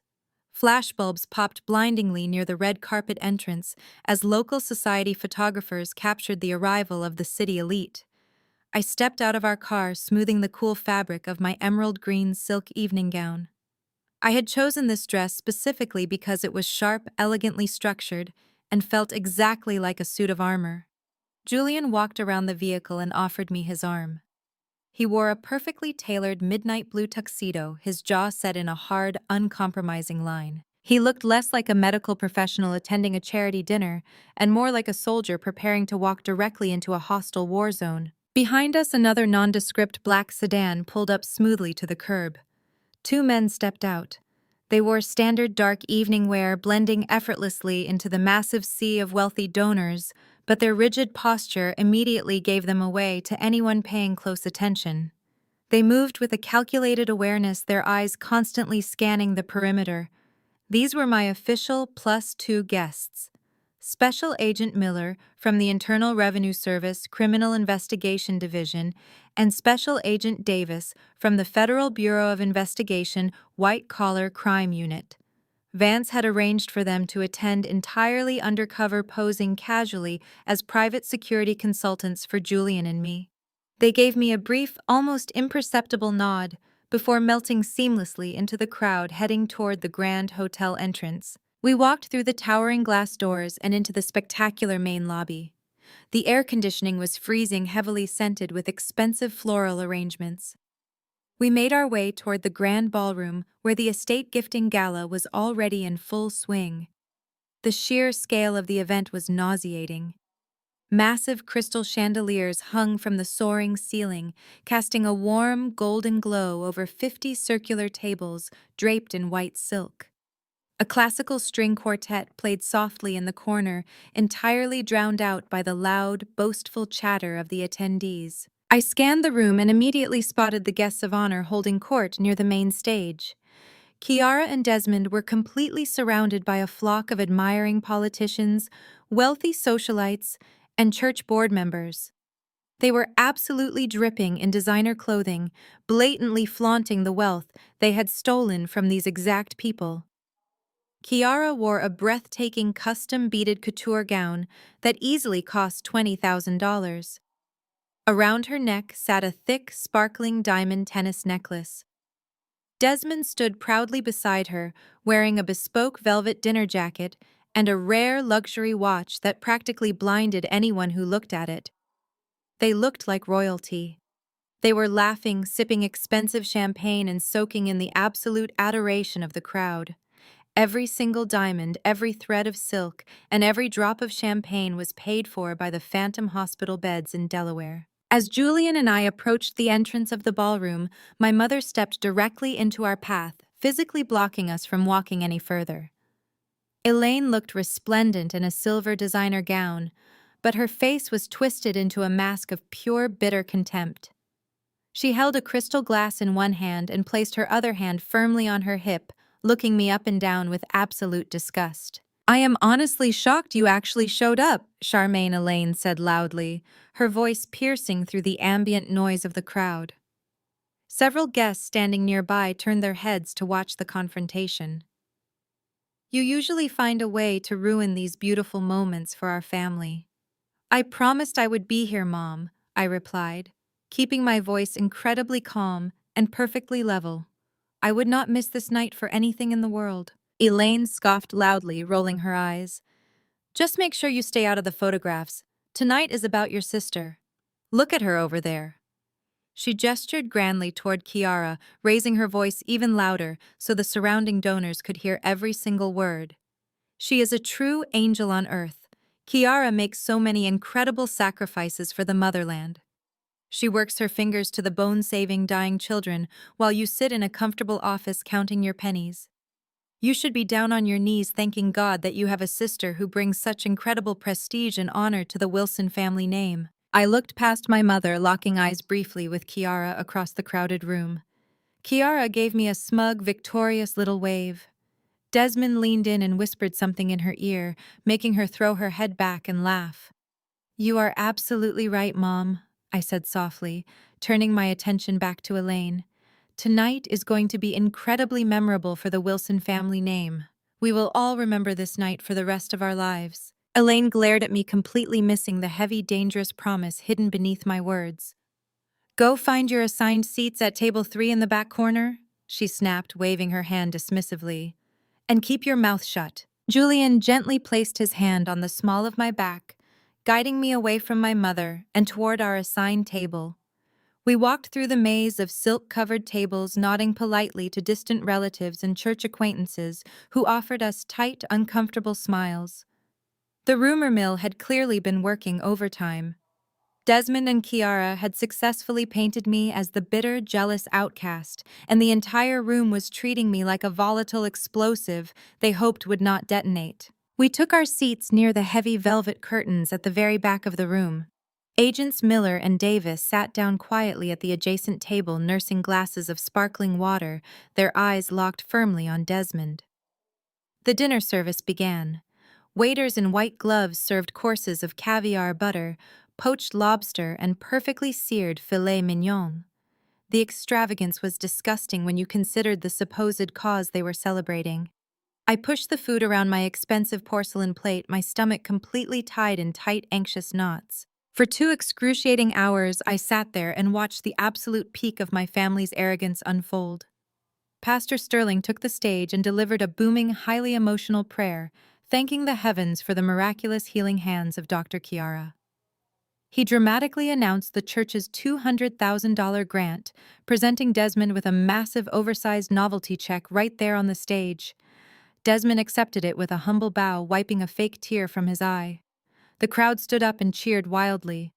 I watched Agent Davis pull out his phone under the table, quietly typing out a message, likely instructing his team outside to log the physical check as additional federal evidence of wire fraud. Finally, the main event arrived. The waitstaff cleared the dessert plates, and the ballroom lights dimmed significantly. A single bright spotlight illuminated the polished wooden podium at the center of the main stage. The ambient chatter in the massive room quickly faded into an excited, hushed silence. My father Harrison walked up the steps to the stage. He looked incredibly proud, his chest puffed out, soaking in the absolute attention of Atlanta's most elite citizens. Trailing right behind him was the senior partner of his high-priced corporate law firm, carrying a thick leather portfolio containing the legally binding property deeds. Harrison tapped the microphone twice, sending a sharp thud echoing through the expensive sound system. "Ladies and gentlemen, distinguished guests, family and friends." Harrison began, his deep voice radiating with authority and immense pride. "We are gathered here tonight to celebrate more than just charity. We are here to celebrate legacy. For decades, the Wilson family has been blessed with abundance. But true abundance means nothing if it is not shared with those who are suffering in the darkest corners of the world." The audience murmured in respectful agreement. Chiara stood near the podium, looking up at her father with wide, adoring eyes, playing the role of the humble, grateful daughter to absolute perfection. Desmond stood right behind her, his eyes locked hungrily on the leather portfolio resting on the podium. "My daughter, Dr. Chiara, has dedicated her entire brilliant medical career to serving the less fortunate." Harrison continued, his voice swelling with emotion. "She has sacrificed her comfort to build clinics, provide medicine, and perform life-saving surgeries on children who have absolutely nothing. Her foundation, the Ghana Medical Mission, is a shining beacon of hope. But a mission needs a permanent home. It needs a foundation built on solid rock." Harrison grabbed the heavy gold pen. He smiled broadly at the audience. Just as the pen touches the paper, the audio system in the ballroom crackles. A sharp whine of feedback pierces the elegant silence. Harrison freezes the heavy gold pen, hovering a millimeter above the signature line of the legal deed. He taps the microphone aggressively, looking annoyed at the sound technician in the back corner. But the regular technician is no longer sitting at the soundboard. The young man has been quietly relieved of his duties by Agent Miller, who currently has a small, heavily encrypted flash drive plugged directly into the main audiovisual console. Suddenly, the massive crystal chandeliers hanging above us completely cut out. The grand ballroom is plunged into sudden, startling darkness. A collective murmur of genuine confusion ripples through the hundreds of wealthy guests. Waiters stop dead in their tracks, holding heavy silver trays of expensive champagne, unsure of exactly where to step. Then the giant projector screen behind Harrison flares to life, bathing the stage in a harsh light. It does not show a beautifully edited montage of smiling children recovering in African villages. It does not display the proposed architectural blueprints for the new medical clinic wing. Instead, the screen illuminates the room with crisp, high-definition footage of the dimly lit VIP parking garage beneath the Sovereign high-rise in Midtown Atlanta. The video is blown up to gigantic proportions, making the figures on the screen absolutely impossible to ignore. A collective breath is drawn by the captive audience as the heavy metal doors of the private elevator slide open on the screen. Desmond steps out. He is not wearing his humble charity suit. He is wearing an expensive silk shirt unbuttoned at the collar, a heavy gold chain catching the fluorescent light. Stepping out right behind him is the stunning, heavily pregnant woman wearing a tight designer maternity dress. The ballroom goes dead silent. You could hear a single pin drop on the thick carpet. On the giant screen, Desmond turns to the beautiful woman and places his hand lovingly on her swollen belly. The audio, enhanced and perfectly equalized by Julian's advanced forensic software, booms forcefully out of the massive concert speakers flanking the stage. "Ready for dinner, baby." Desmond's voice echoes through the Ritz-Carlton ballroom loud and crystal clear. "I am starving," the woman on the screen replies, laughing brightly. "And your son is kicking like crazy today. He wants an expensive steak." "Whatever my boy wants, my boy gets." Desmond laughs smoothly, kissing her cheek. "Let us take the new car." At the front of the ballroom, I watch my father take a sudden stumbling step backward. The gold pen slips entirely from his trembling fingers, clattering loudly against the wooden podium.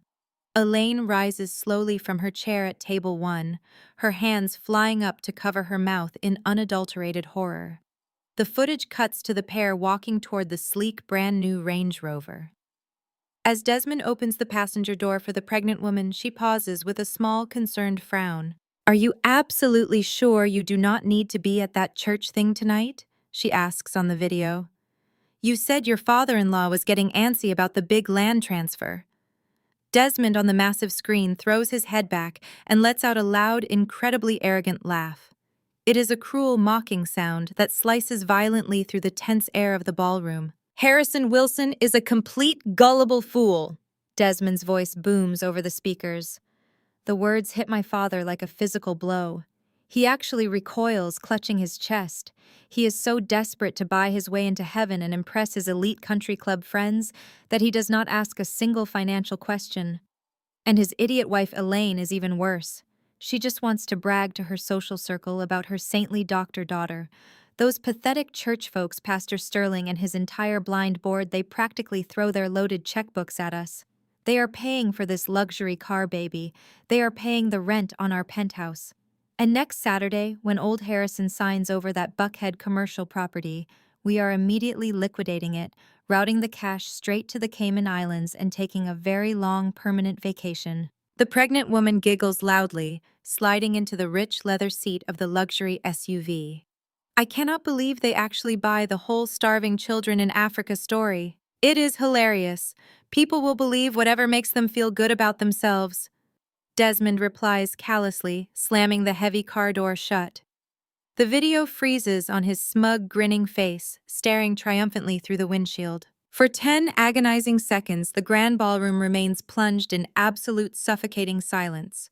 It is the terrible silence of 300 incredibly wealthy, powerful people simultaneously realizing they have been systematically conned, mocked, and robbed blind by the golden couple of Atlanta. Then the room completely and violently erupts into absolute chaos. It starts with the sharp, distinct sound of a shattered crystal glass, as a prominent socialite drops her expensive champagne flute directly onto the marble floor. Then the furious shouting begins. Wealthy donors leap from their assigned seats, their faces turning bright red with righteous, humiliated rage. Board members of the Greater Light Fellowship turn aggressively toward Pastor Sterling, screaming, demanding questions about the church accounts. The pastor himself is gripping the edge of his table, his face a pale, sickly shade of gray, realizing his $200,000 grant has just paid for a secret mistress's luxury vehicle. On the stage, Desmond is frozen solid. The charming, smooth-talking financial officer is completely paralyzed, his eyes darting frantically around the dark room, looking for an immediate exit. But the main doors are currently blocked by the Ritz-Carlton security staff, who have quietly taken their direct orders from Agents Miller and Davis. The federal agents are standing casually by the exit signs, their hands resting near their suit jackets, perfectly prepared to intervene if the suspects attempt to flee the building. Harrison grips the sides of the podium, his knuckles turning stark white. He looks like he is rapidly aging 20 years in a matter of seconds. Elaine is hyperventilating, loudly falling back heavily into her chair as nearby socialites actively back away from her table, desperate to physically distance themselves from the explosive radioactive scandal. But Kiara is not paralyzed. She has spent her entire life expertly manipulating reality, and she immediately launches into the most desperate theatrical performance of her fraudulent career. She aggressively grabs the microphone from the podium, practically shoving our devastated father out of the way to reach it. "Do not listen to this!" Kiara screams into the microphone, her voice shrill, high, and panicked, cutting right through the angry roar of the crowd. "It is a terrible lie. It is a complete malicious fabrication." The crowd stops shouting for a brief moment, confused by her sudden, fiercely aggressive outburst. Kiara points a violently trembling finger directly toward the back of the room, aiming it straight at the shadowy table where Julian and I are sitting. The spotlight operator, sensing the peak drama, wildly swings the bright white beam across the room, illuminating my emerald green dress and Julian's sharp tuxedo for everyone to see. "Look at her!" Kiara shrieks, hot tears streaming rapidly down her flawless face. She is crying real tears now, but they are tears of sheer terror, not betrayal. "Look at my sister Charmaine. She has always hated me. She has been insanely jealous of my successful medical career since we were children. She owns a sophisticated software company. She knows exactly how to manipulate computers and data. That video is a fake. It is a malicious AI deepfake she created to ruin my charity and destroy my beautiful marriage. You all read the news. You know what artificial intelligence can do these days. She fed photos of my husband into a computer program to make this horrible, disgusting movie. She wants you to stop donating so children will suffer just to spite me." The ballroom begins to murmur loudly. A few of the older donors, unfamiliar with the complex nuances of digital technology, look uncertainly back and forth between the frozen image of Desmond on the massive screen and Kiara's sobbing, beautiful face on the brightly lit stage. "She hired actors." Kiara wails loudly, clutching her chest dramatically.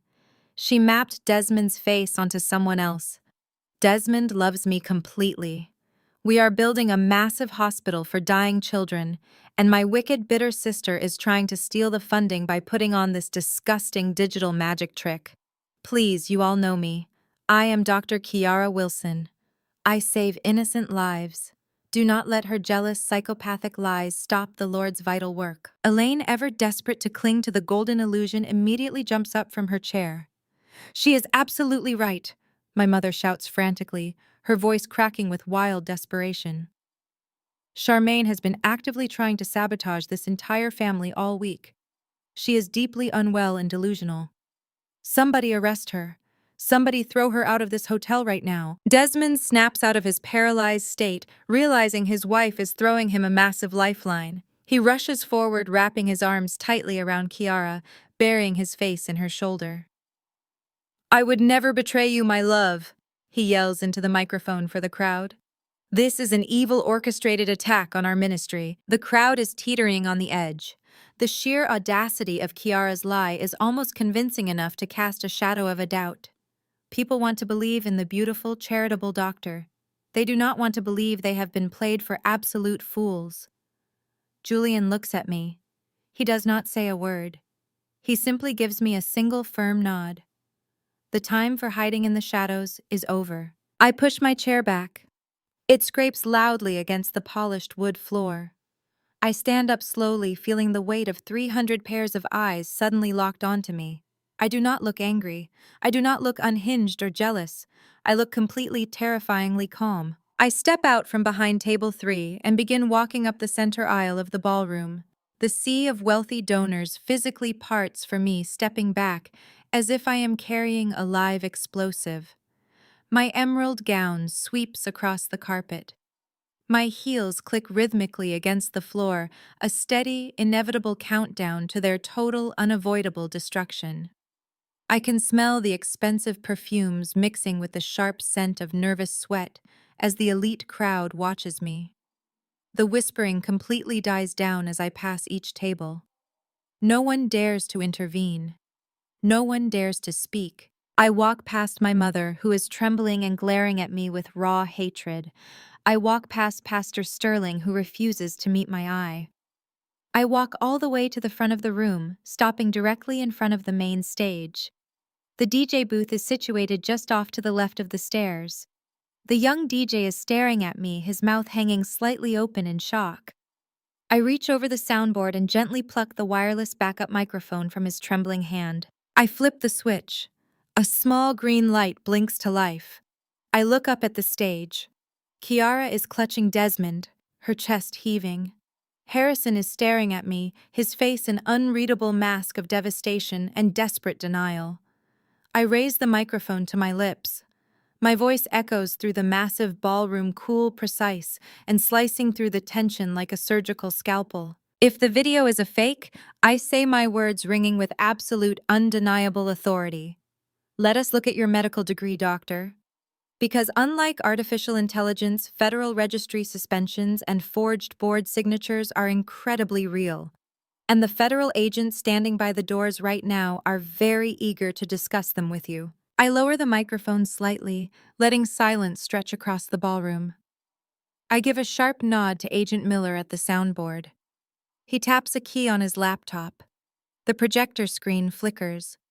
The image of Desmond and his mistress vanishes, replaced by the red banner of the Federal Medical Registry. The letters loom over the crowd.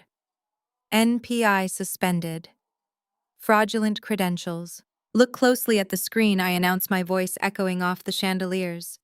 This is the official federal database for licensed medical professionals.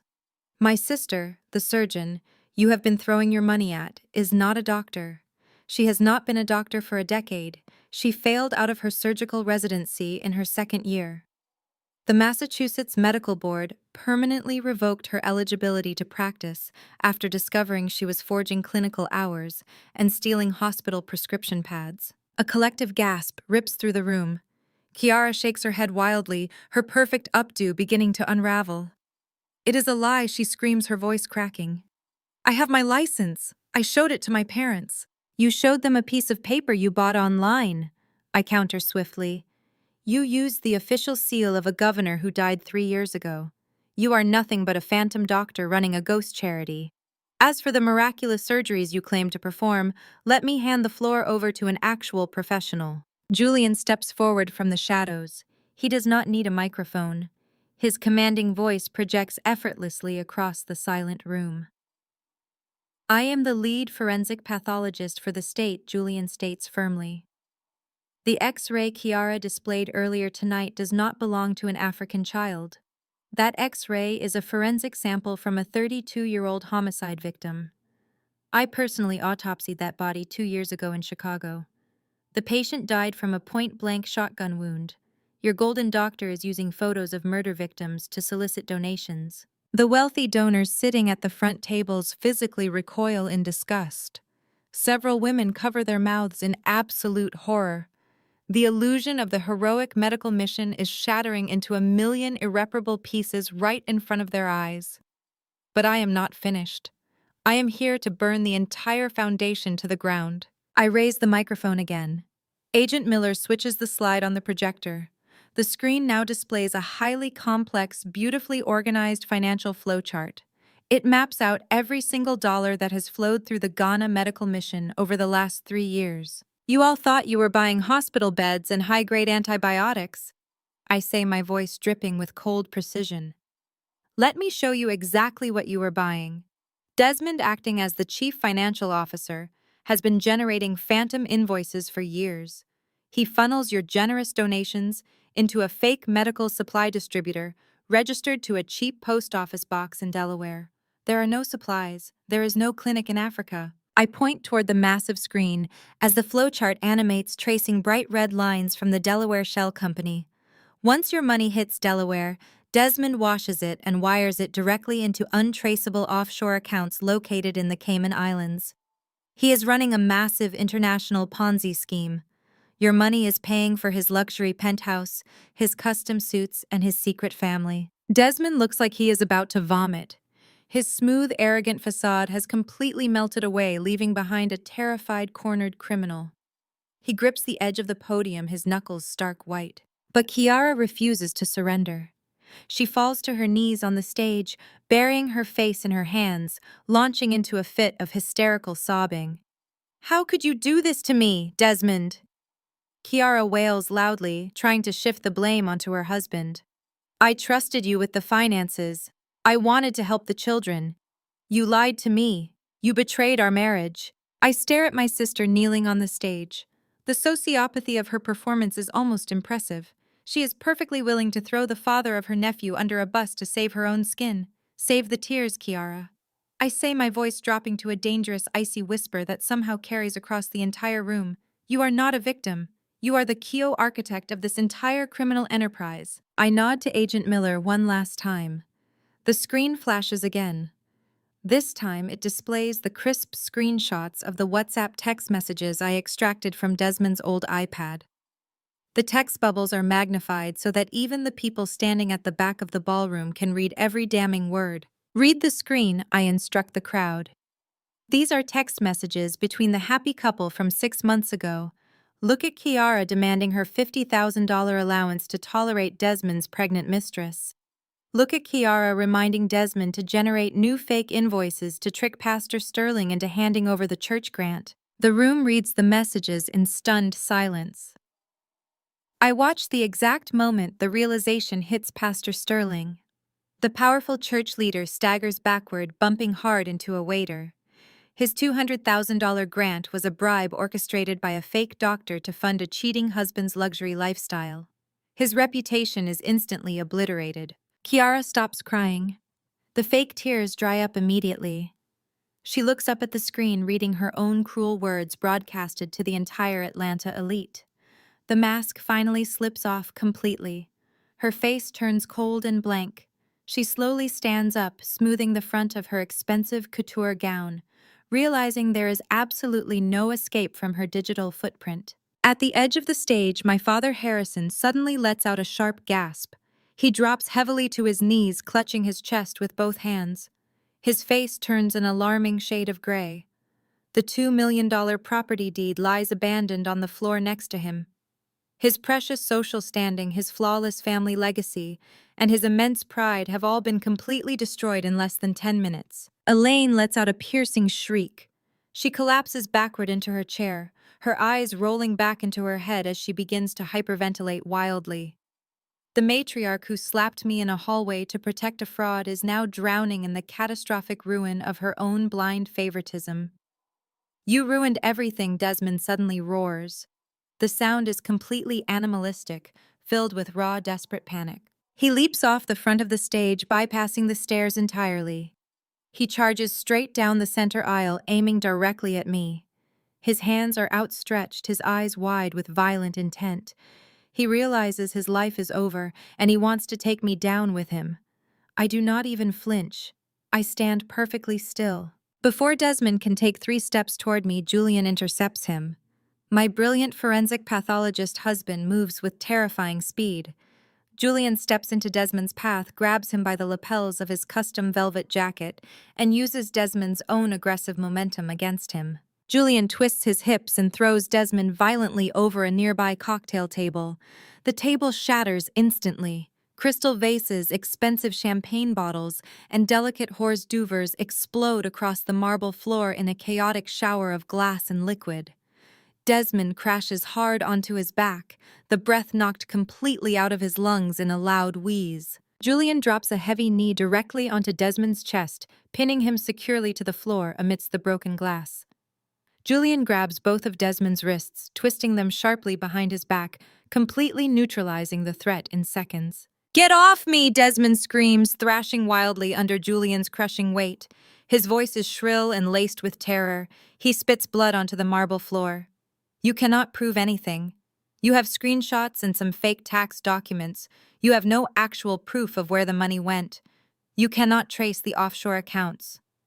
Desmond is screaming so loudly that he does not hear the heavy commotion echoing from the Grand Hotel lobby outside the ballroom. I look down at the pathetic man currently pinned to the cold marble floor. I smile. It is a slow, deeply satisfied smile.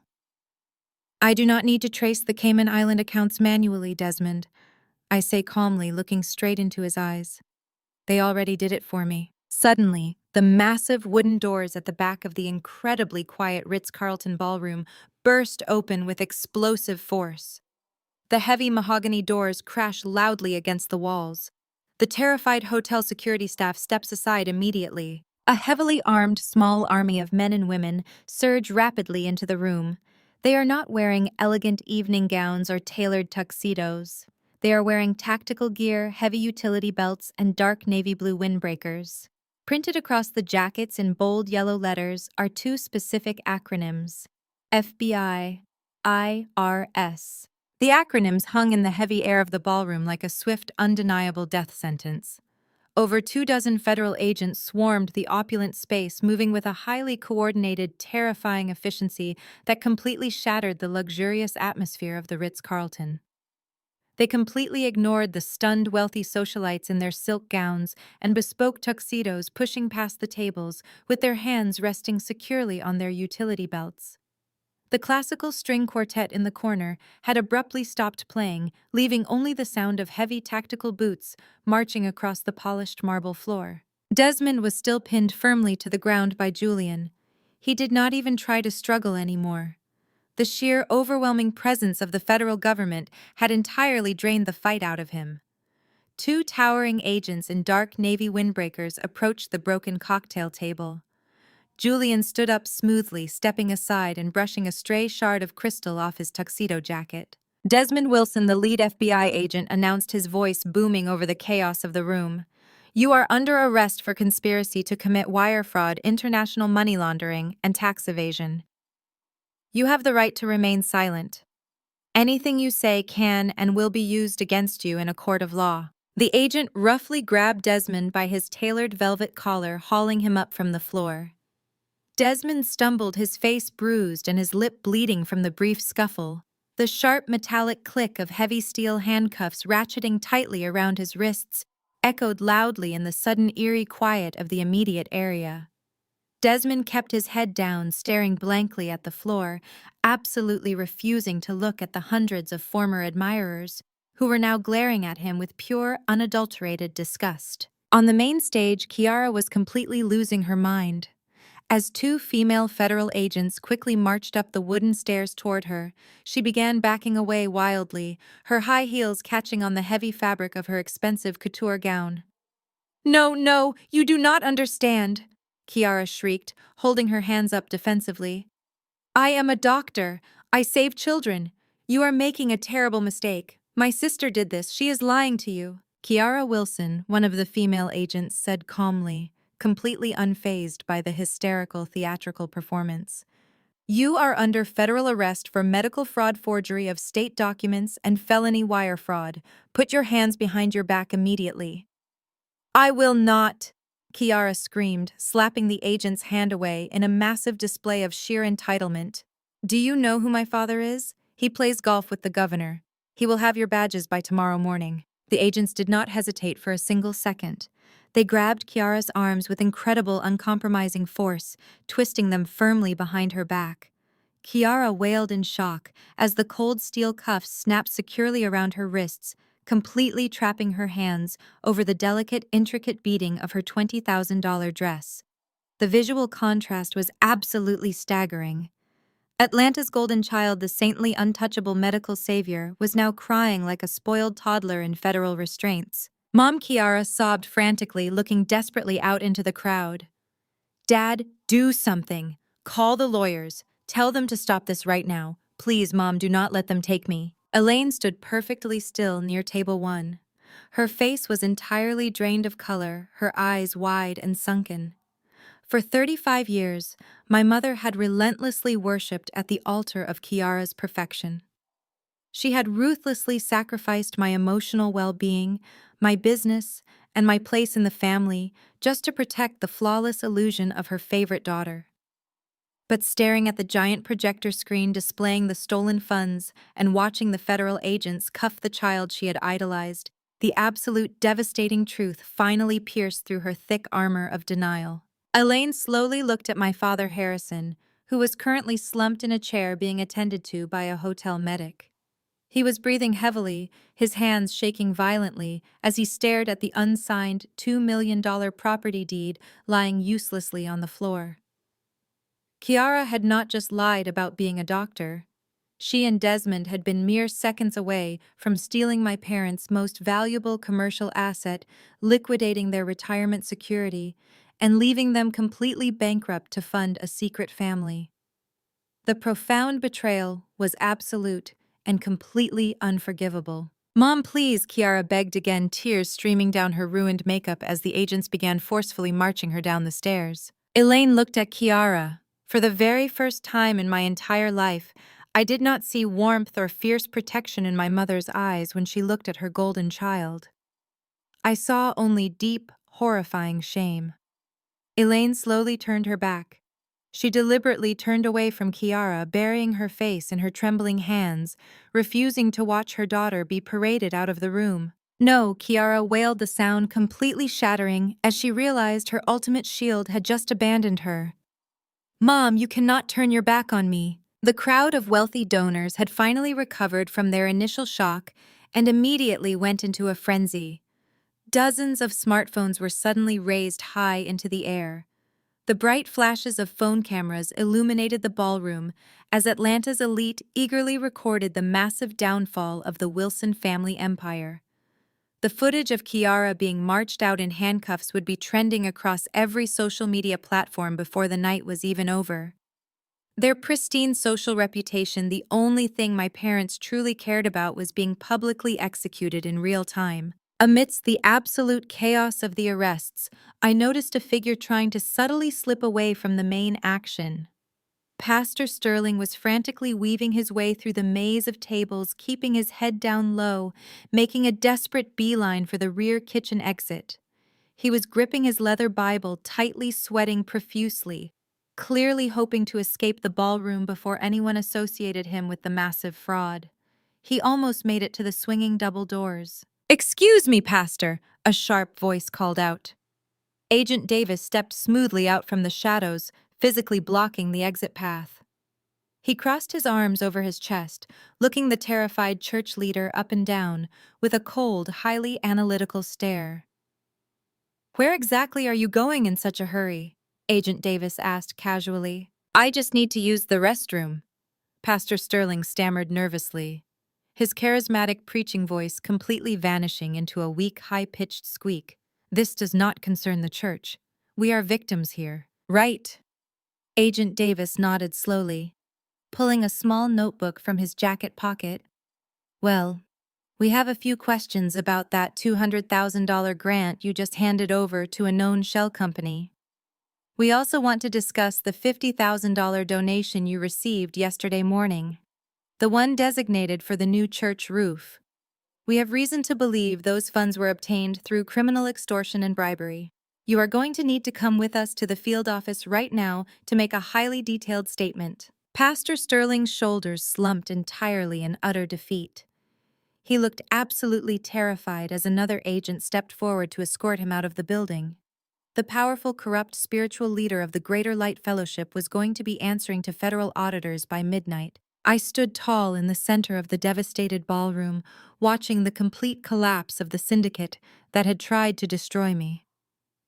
Julian walked over and stood right beside me, wrapping his arm firmly and protectively around my waist. We did not say a word. We just watched.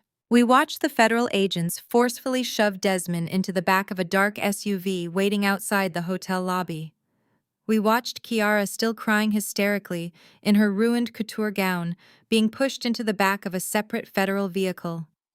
The flashing red and blue lights of the police cruisers painted the front of the Ritz-Carlton in chaotic, strobing colors. The loud sirens began to wail, cutting sharply through the humid night air as the vehicles sped away, taking the two people who had made my life a living hell straight to a federal holding cell. It was completely over. The massive, suffocating weight that had pressed down on my chest for my entire life was finally gone.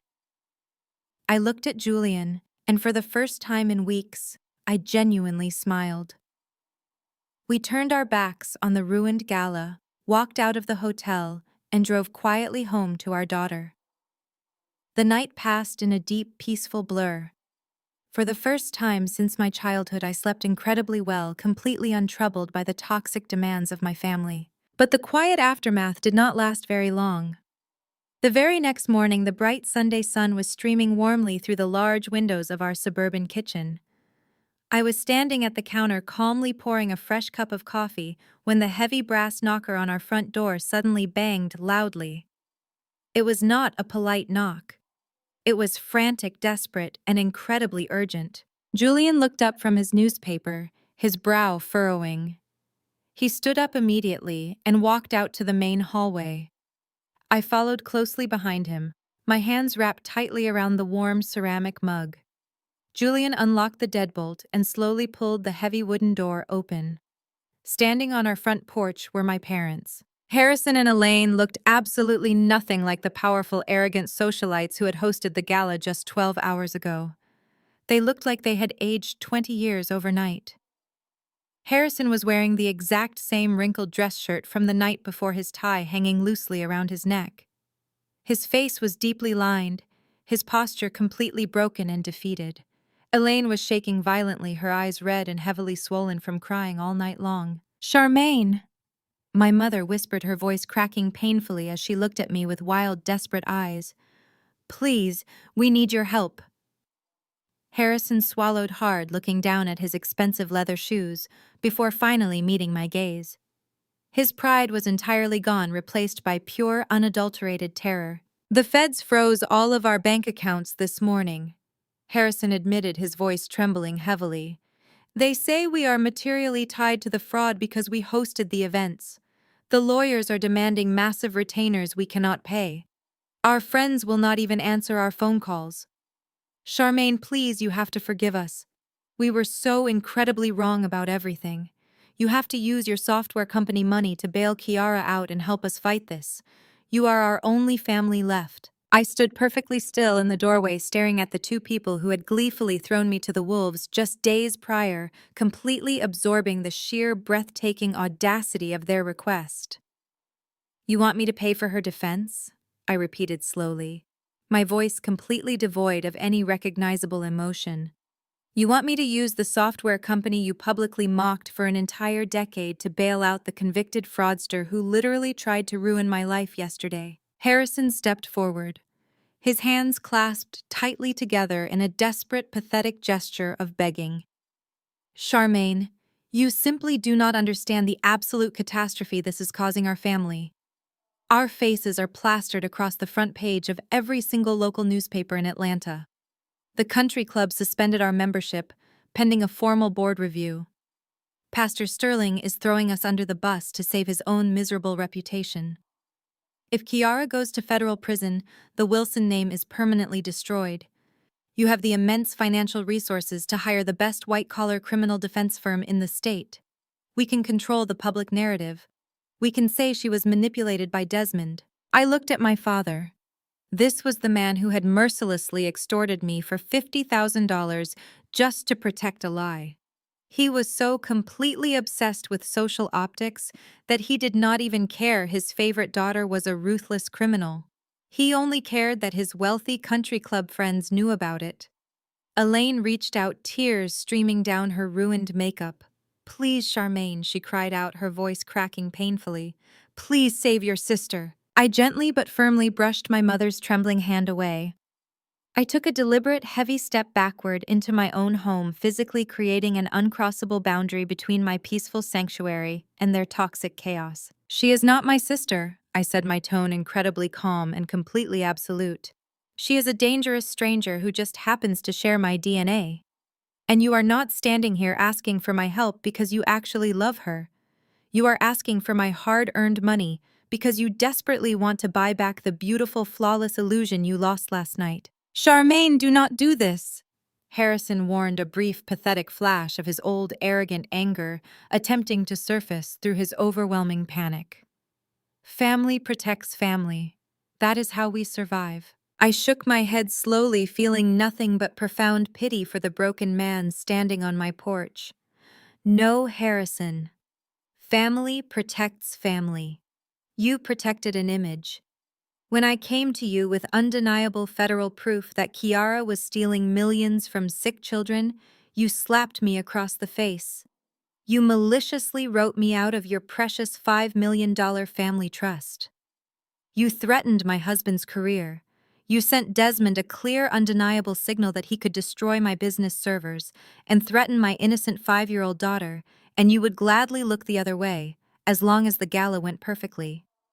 You deliberately chose your perfect fake daughter over your actual loyal one. Elaine let out a wounded, suffocating sob, covering her face with both hands. I am completely done. I continued, feeling a profound, incredible sense of absolute closure settling deeply over my heart. I will not give you a single cent for legal defense. I will not attend any upcoming court proceedings. I will not answer any more of your phone calls. I am officially cutting you out of my life completely and permanently. If you ever step foot on my property again, I will have the armed security detail outside escort you away. I reached for the heavy brass handle of my solid wooden front door. Charmaine, wait, Elaine begged, reaching out one last desperate time. I did not wait.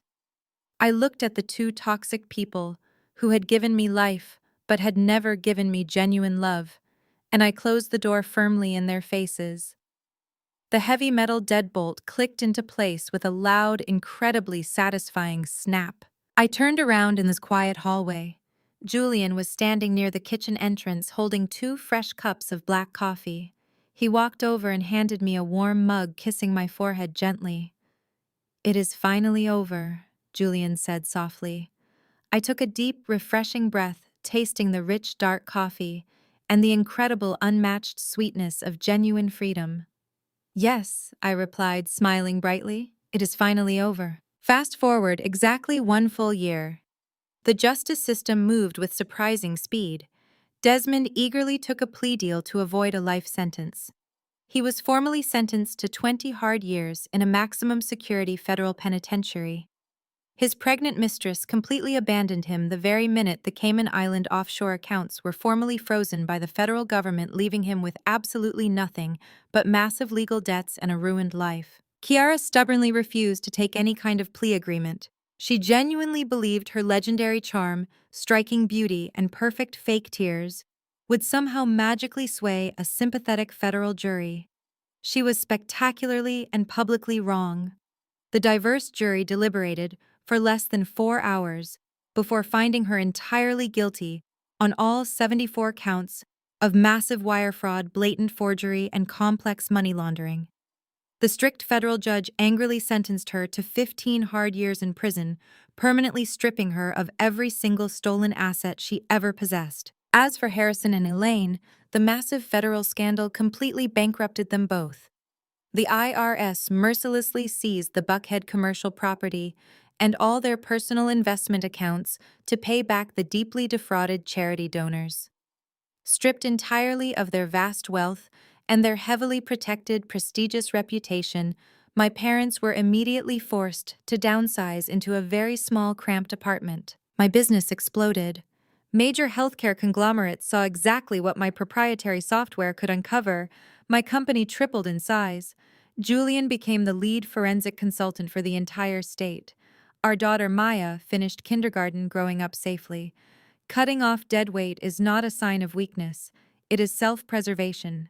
Build the beautiful, peaceful life you always truly deserve. Thank you so much. The greatest lesson from this story is that sharing DNA does not give anyone the right to manipulate or exploit you. Society conditions us to endlessly forgive toxic family members in the name of blind loyalty. But true loyalty should never require your destruction. Walking away from an abusive environment is not a sign of weakness. It is the ultimate act of self-preservation. You have the absolute right to protect your peace, set firm boundaries, and build a beautiful life without guilt. Have you ever had to cut ties with toxic relatives? Share your story below and subscribe now.